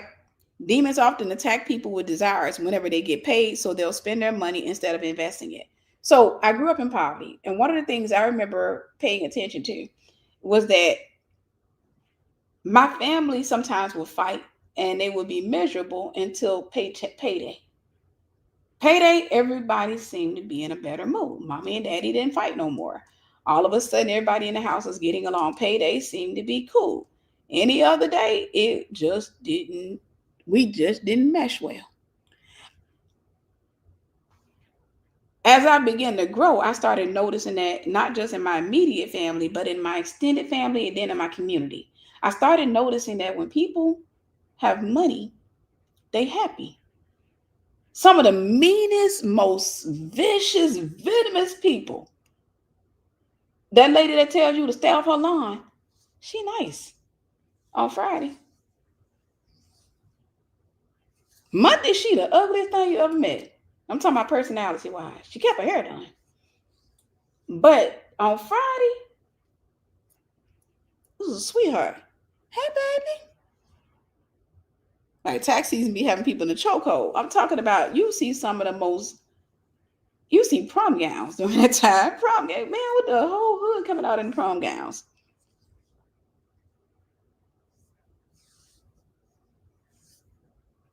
What the devil does is whenever you're getting ready to get paid, I'm going to show you how poverty works. Y'all ready? Whenever you're getting ready to get paid, what the devil does is he will attack your mind with a thought of something that you want or something you should want. He will attack your mind with, let's say, tax season coming. I've been wanting to change this furniture for a while. I'm going to give me a new couch. I want to give me a new couch. I want to get this. I want to get that. You will spend the money before it touch your money, before it touch your account. Poverty works like this. If your account, and I've talked about this before, if you're used to looking in your account and let's say after you done paid your bills, you used to seeing $75 in your account, never anything more than that. Anytime you go above 75, you will lose your peace. But when you lose your peace, it's not always in a negative way. You will have a bunch of excitement. So that's still, you're still going to be tormented. You have tormenting thoughts. The tormenting thoughts may not be negatively tormenting. Instead, it'll be thoughts of, I want to go shopping.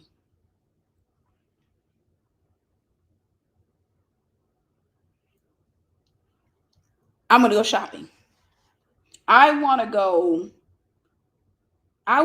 to this store, that store. I want to go get me some new shoes. I'm going to go get me them $800 boots or the $75 boots. I'm going to go get this. I'm going to go get that. I'm going to go get this. You will spend. And then you'll look. And in your account, you see, let's say 165. But 75 is what you're used to. That's when you're settled. So now 165 would mean you have $90 more than what you're accustomed to having. So once you get down to 165, you're gonna say, let me settle down because I've been going crazy with this money. Let me settle down. The next day, you're gonna crave steak.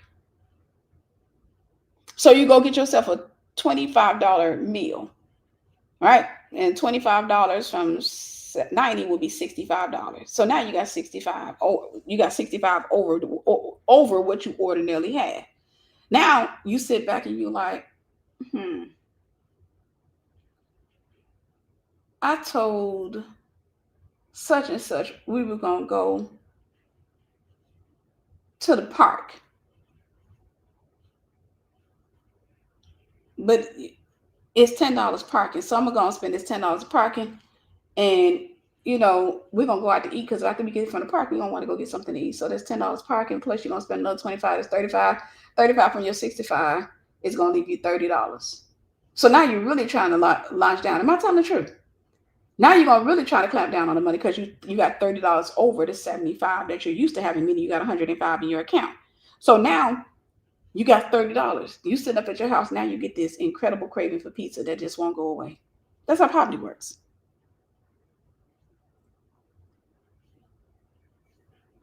Oh wow, oh look. That's how poverty works. Now you sit at the house and you cannot stop thinking about pizza.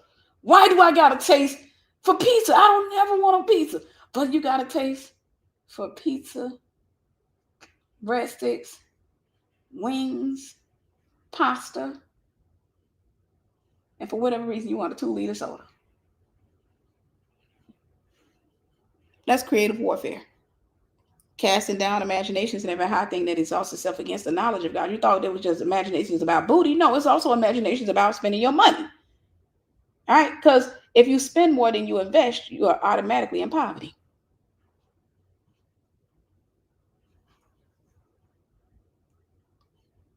You're automatically in poverty. If you constantly keep spending, what you'll do is you'll be paycheck happy and rest of the week mad. You'll be that person that's happy if you get paid on Friday, you're happy for the weekend.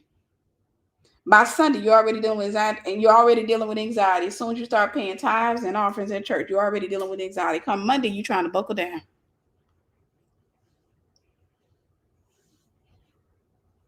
By Monday, you're trying to buckle down. Because you're living in a cycle. You're living in a pattern. You're living in a pattern of spending. Now, I can teach you on poverty. I can teach you on how to break poverty. I can teach you all that. But I will tell you this.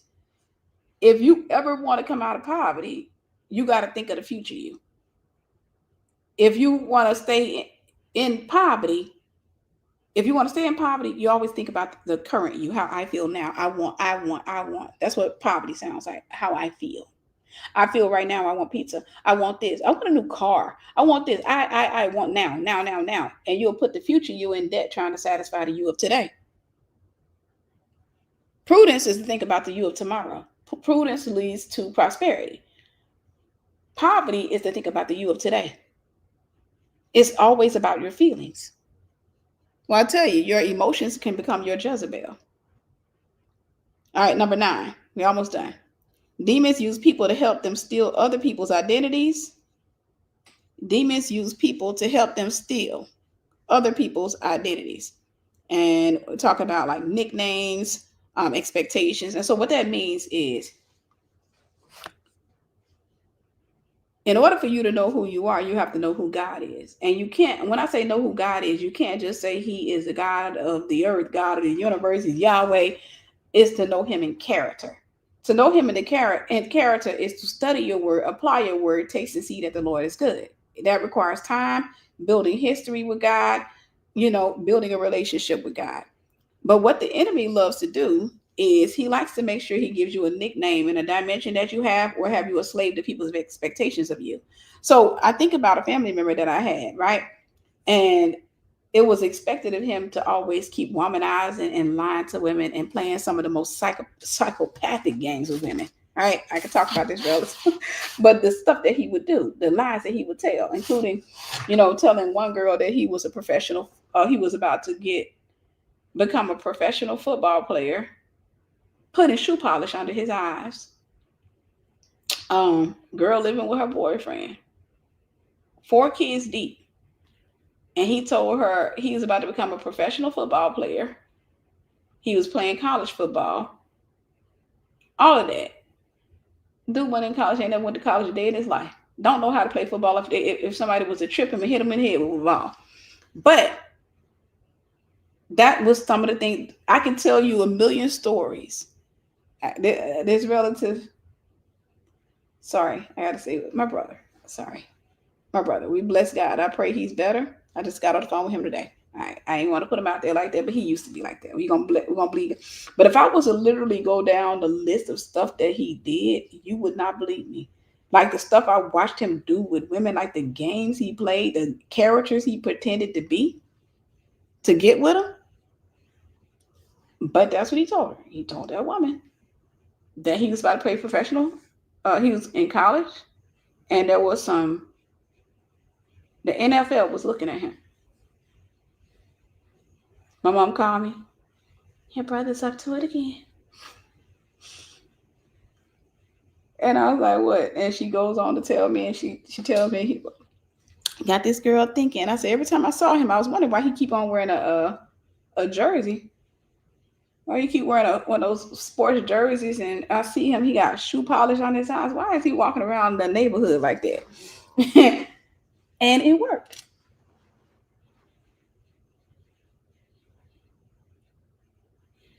He played characters like Martin.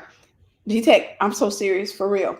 I can't, if I ever remember, I'm gonna ask him. I'm gonna talk to him and ask him, can I tell his stories? Yeah, I'm gonna ask him if I can tell his stories. But he played a lot of characters. I watched a lot with him.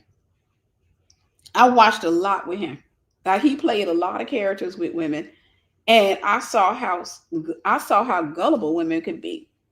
All right, and this girl here, my mom told me this story, and I said, Mom, I'm trying to push myself back without pushing the computer. But I said, Mom, she gonna say she pregnant. My mom said, I hope not. My mom would be all innocent and sweet, want to believe the best. I was like, oh, gosh. My mom was the person, I was the one that had to just constantly try to bring her back to earth. And my sister was the one that would try to bring her back to reality. I try to bring her back to earth. My sister tried to take her back to reality because my mom would just be aloof and what have you. I don't know where she was, up there with Ganda or somebody. But I was like, Mom, that girl is going to call and say she's pregnant. I hope not. I said, Mom, you think? I said, Mom, my mom was an innocent soul. She's gonna call and say she's pregnant. Of course, she think this boy gonna play for the NFL. Yeah, she gonna call and say she's pregnant. She gonna try to lock and load on him. Hey, as soon as he, and sure enough, the girl called. I get a call one day. True story. I was at my mom's house and I had a rule. I didn't answer her house phone. I didn't want to because the calls weren't from me. I had a cell phone. I was like, if anybody calling, I don't even think I was living there. But I just remember being at my mom's house and the house phone was ringing. I'm thinking to myself, I'm not answering that call. Then it just kept ringing. So I finally went ahead and answered it. I said, hello? Hey, may I speak with? And they said my mom's name. I said, she's not here. Who is this? And they called my sister's name. I was like, no, I said, this is Tiffany. And I'm going to call my brother Junior. You Junior sister? I said, yeah. I'm going to call the girl Maybelline. This Maybelline mama.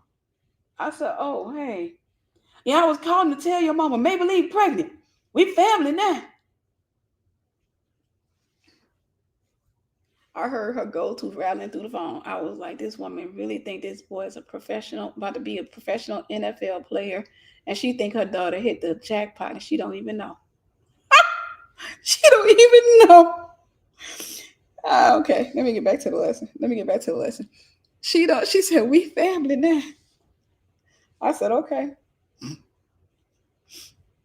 I called my mom. I said, Mom, Maybelline pregnant. No. Oh, gosh. I said, Mama, you up there with Ganda somewhere. We family now. But demons, let's get back to that. Demons use people to help them steal other people's identities. They'll give you a nickname, right? So getting back to that lesson, when it came to my brother, he became infamous in my family for the stuff that he would do. Right? He was always in trouble, he was always doing something bad. He became infamous to the point where my relatives were out of town. Anytime people came from any town, they were looking, where's Junior? Where's Junior? What he been up to? Everybody wanted to hear the next episode of him. He became a slave of that expectation. Right? He became a slave of their expectations of him. I would always speak life into him. I would always speak something different, but he became a slave of their expectation. Right? He would get in trouble, all of that stuff. She thought she struck gold, didn't even know. Didn't know. But what ended up happening was he ended up moving from our hometown eventually. He moved. And when he moved, he cut ties with a lot of people. I would tell him, a lot of my family, I said, you need to cut ties with these people because they'll never let you be better. They're going to always want you to go back. You're entertainment for them. And he of course, he's super family oriented. So he kept talking to people until some of them came into his city and they would just be trying to trigger him to get him to do something crazy. And he said, I see what you mean. He said they were trying to tell me this was happening, that was happening, trying to get me to get mad at a girl and all this other stuff. I said, yeah, they will always keep you. So I said, they will always keep you a slave of their expectation of you. You'll be nothing but entertainment. You'll be nothing but entertainment. And I'm saying that you have to understand that when it comes down to family and some people, they can have a nickname for you like Moo. And they don't expect Moo to accomplish nothing. Moo in their mind ain't supposed to do nothing but go outside and duck if you buck. Moo ain't supposed to go out there and do anything. But let's just say your name happens to be, what would be a Moo? Moniece. If you ever try to operate as Moniece, there's going to be a problem.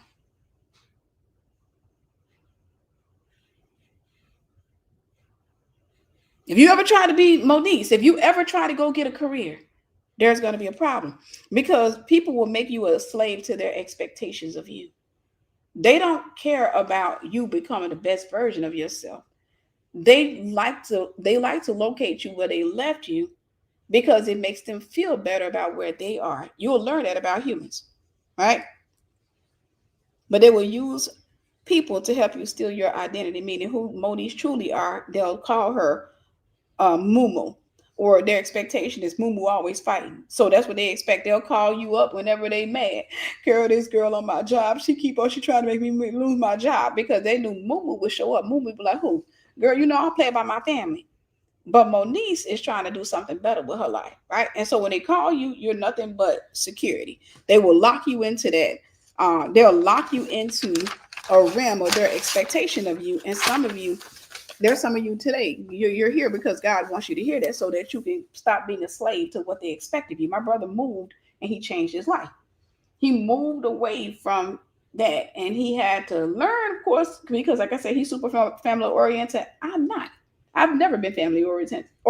I don't know if that's a good thing or bad thing. I am for family oriented. I love to see healthy families, God established families. I understand that the families are not going to be perfect. I'm not saying any of that. I'm saying I'm not family oriented in the retrospect. If you're traumatic and you're doing crazy stuff, I'm not going to let you come and ruin my life and destroy my life just in the name of you being family.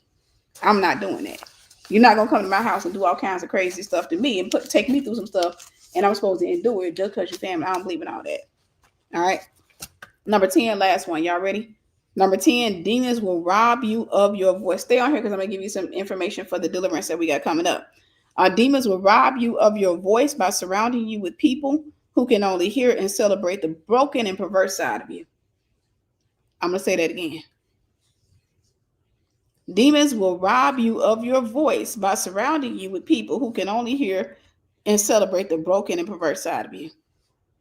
So if I'm around certain people and I'm talking crazy, if I'm sitting up there talking about, shoot, girl, oh man, he was so fine. They hear me. If I sit up there and I say, God is so good, God did this for me, they say, girl, that's right, amen. Let me call you back.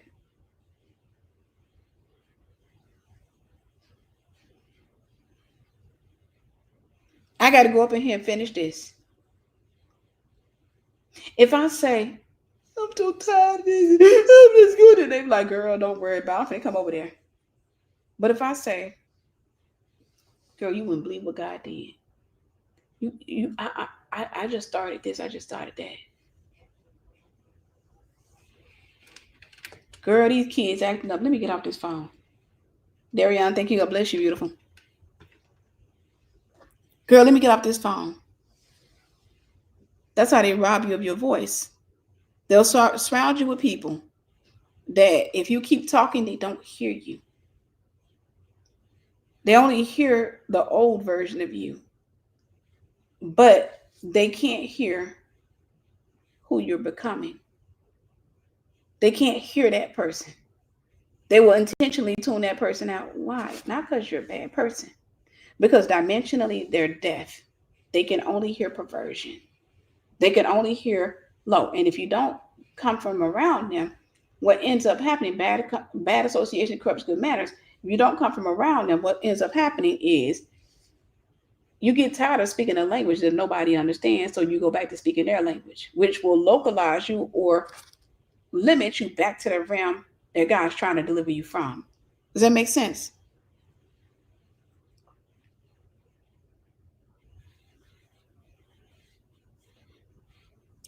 If you talk good, you talk blessed, you talk favor, you talk healing, you talk growth, you talk forward movement, you're going to hear stuff in the background. Didn't I tell you to go sit down? Girl, let me call you back. If you talk low, if you talk bondage, if you talk perversion, if you talk profane, girl, you so crazy. Woo! I mean, man, what you do? What you finna do? Nothing. Let's go. Let's go somewhere. You have to be able to recognize when your language changes. All right. You got to be able to recognize. So sometimes you'll be dealing with people dimensionally, and then God will elevate you and grow you, and then you no longer speak their language. They speak the language of profanity. They speak the language of delay. They speak the language of perversion. They speak the language of unforgiveness, and you're no longer there. And if you keep speaking that language with them, then you're not going to learn the language that God is trying to introduce you to. So sometimes you gotta keep, and sometimes the way to get rid of them is not to just stop answering their calls. Sometimes you just gotta speak the language of healing in their face and keep doing it till they get annoyed and they get so frustrated till they get away from you and they start dodging your calls. A dodge call is not a bad thing.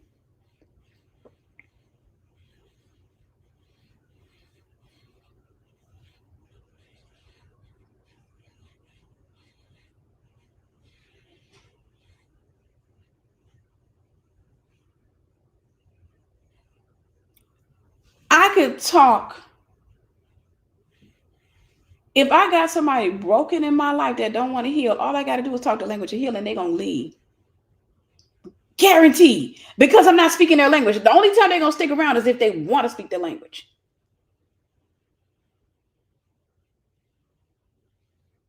Sometimes y'all get mad. One of the greatest tests in me, one of the things I've noticed, I think about some of the people that God closed the door on in my life, right?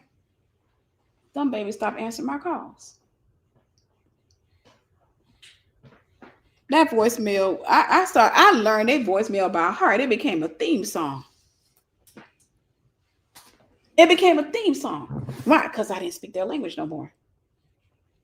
When I was in my season of not understanding what that meant, I would call, leave a voicemail. So we're not answering calls now, huh? I'm back to the voicemail. Girl, I'm tired of going to your voicemail. I will leave silly messages like that. Now where I'm at, I'm just like, okay. Because I know what that means. That means that person intentionally does not want to talk to me because we're not in the same space.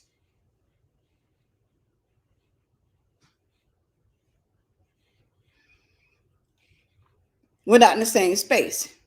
But I know without a shadow of doubt, if I'm around her and I go low in my conversation, Maybe I start talking about a situation that's low, beneath us. She's engaged. But if I start talking high, she gone. Oh, oh, girl, I'm starting to get tired. You there? You still there? Hello? You ever been on the phone with somebody, you talking? Hello? Girl.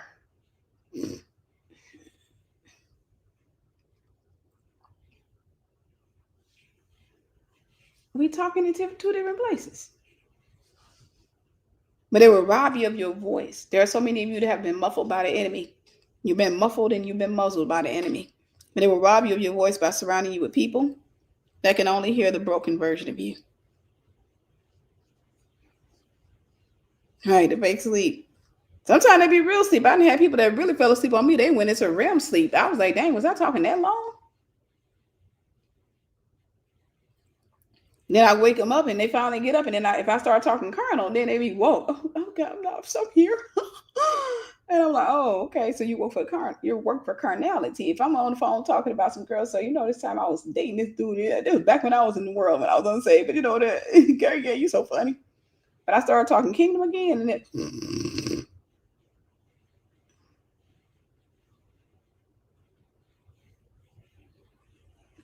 I just started spending twinkle, twinkle, little star. But I'm saying that to say they will rob you of your voice. Some of you don't have your voice because you're in the wrong dimension, talking to the wrong people. You're in the wrong dimension. And so you're constantly trying to talk to people that can't hear you. So you spend all of your time talking at them instead of talking to them. Or you spend your time speaking a language that they can understand. And then they reward you by giving you attention.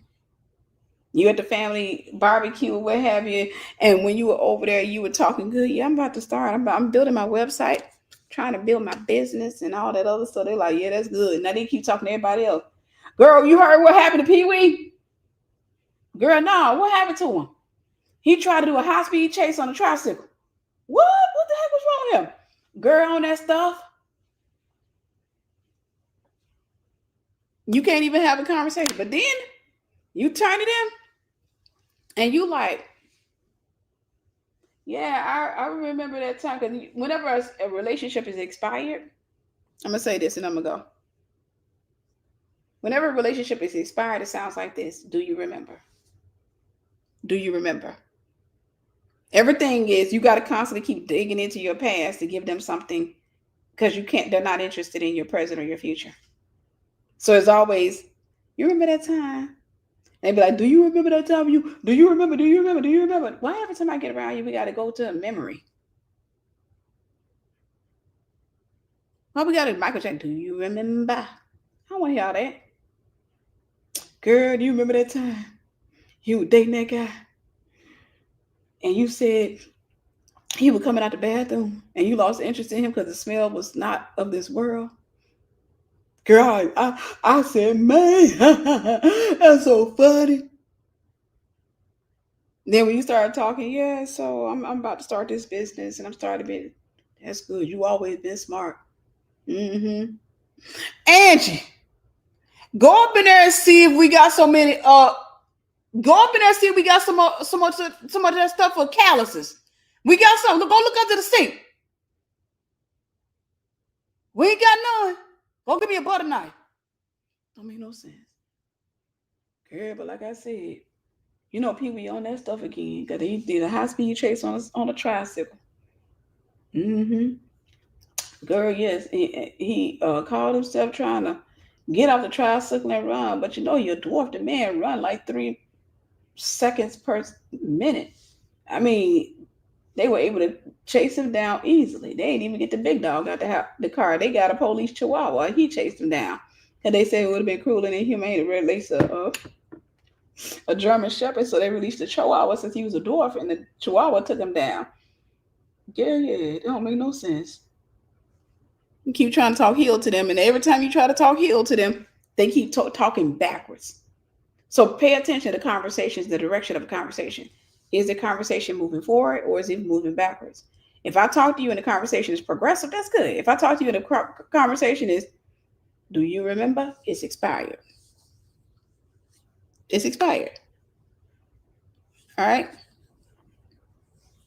Then the police chihuahua, they just released them and took old Pee Wee off that tricycle and just took him out. Then he got dragged by the chihuahua. And now he trying to sue the police department for talking about something he was assaulted and all this other stuff. But they got him, they called themselves trying to put him in, what is that, rehab. But he escaped through a hole in the door. I don't know where he went. Tired. Anywho, I hope you guys were blessed by this lesson. I wanted you to come to understand about the wiles of the enemy. So you can understand that the attacks that you've been going through or you may be going through are strategic. It's just like I said, I talked about, they banned me on TikTok. I was live, right? I got a deliverance coming up January 17th, which I'm about to talk to you about. And they just banned me yesterday. So now I can't tell people on TikTok. That's strategic, creative deliverance. That's creative warfare. Understand that what the devil does, he's strategic. And so if you're not strategically attacking him back, then you are already in a battle that is won, but you're losing a one battle because you're busy trying to fight against a strategic devil with your emotions. All right. You're trying to fight against a strategic battle with the devil with your emotions, not realizing that when the enemy comes to attack you, he has a goal in mind. He has something that he's trying to hinder you from doing, delay, or something he's trying to terminate altogether. There is a goal in mind when you're under attack. Please understand that it's not just dealing with this attack. There is a goal in mind. And if you become aware of the goal, it becomes easier to thwart the enemy off of you because then you know what to guard. Guard your heart, of course, but then you know what else to pray for. You know who to intercede for. You know how to fight. But if you're unaware of what the enemy is trying to attack, you may end up guarding the wrong thing.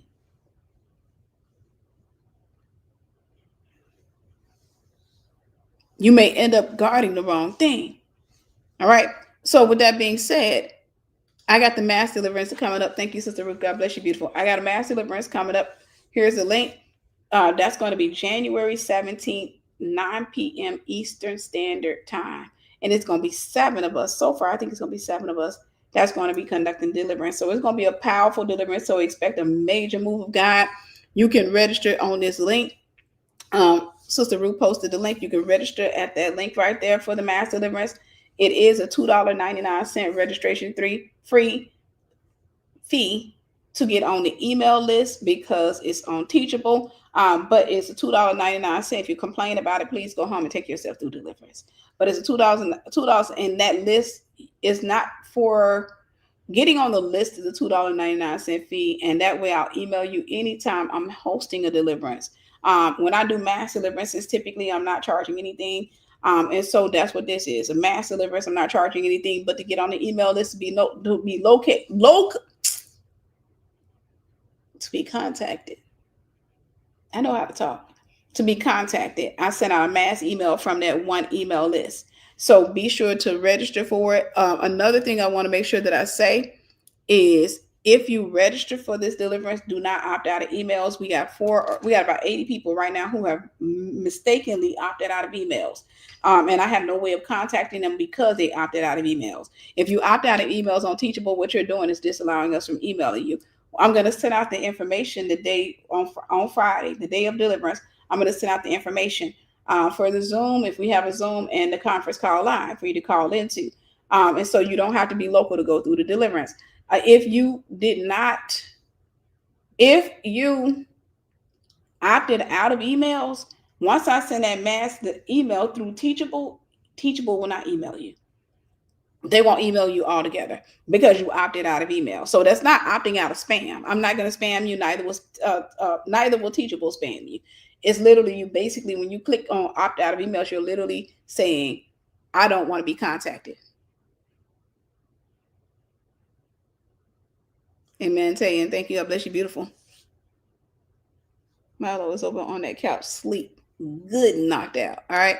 So be sure. How do you opt back in? Just log into your Teachable account, and then you should see something about opt out of emails, opt in. I can't tell you straight off the bat But I think just a Google search, if you Google it, it should come up how to opt back into emails teachable.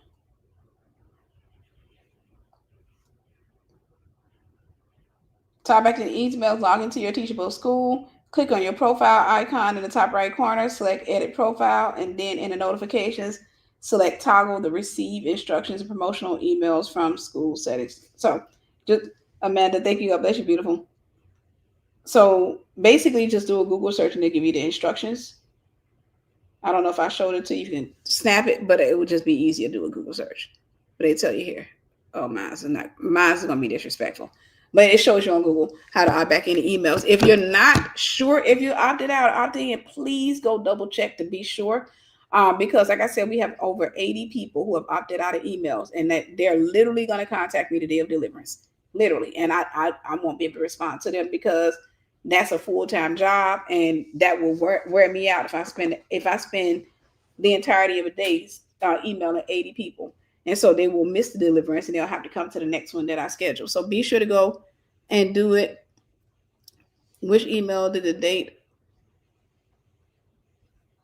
of the deliverance come from? Anointed Fire email. Just look for Anointed Fire. Look for Anointed Fire email. But I don't know but the date is January 17th for that. So just make sure you have not opted out of emails. All right. Do those already email lists? No, check your spam. So if you already registered through the form, I sent the email out probably about a week ago. Not quite a week, probably close to a week ago. So 9 times out of 10, it went to your spam folder if you didn't see it, or it's probably in your main folder if you let your emails get buried, and strange emails you think they're spam. So you have to search them. You have to search the email. You can check Brevo because that's why I use the email, but you got to search your folder and find it. And if you can't find it, then you will likely have to re-register. But check your folder and check your spam folder. I sent it out, and there was over 4,000 people that registered over the last year or so, close to 2 years, for the mass deliverance. Over 4,000 people that registered, which is why I had to start charging on that form, because they took my account up, where I was paying $135 a year for my job form, and it took it up to $1,000 a year. But I took those emails and I transferred them over and I sent emails out. Well, when I went and looked, a lot of people haven't gotten the email. I mean, a lot of people got them, but they haven't checked them, which told me that it either went into their spam folder, they're not checking their emails there consistently, or they think it's spam or what have you, so they're not paying attention to it. So just check your spam folder. All right. Be sure to register for the mass deliverance coming up. And I also got my book. I got my book, Jezebel and the Prophet. Be sure to go get that. Check Amazon. If you have a tendency to attract narcissists and narcissistic people, and you want to find out how to get rid of it, and you want to find out how to go ahead and break that off of you for life, go get that book. I'm going to advertise a little bit more this week, show it to you. It's number 1 on Amazon. Type in Tiffany Buckner, Jezebel and the Prophet, and that should be it. But anyway, I love you. I hope you get some good rest, and I will talk to you soon. Bye.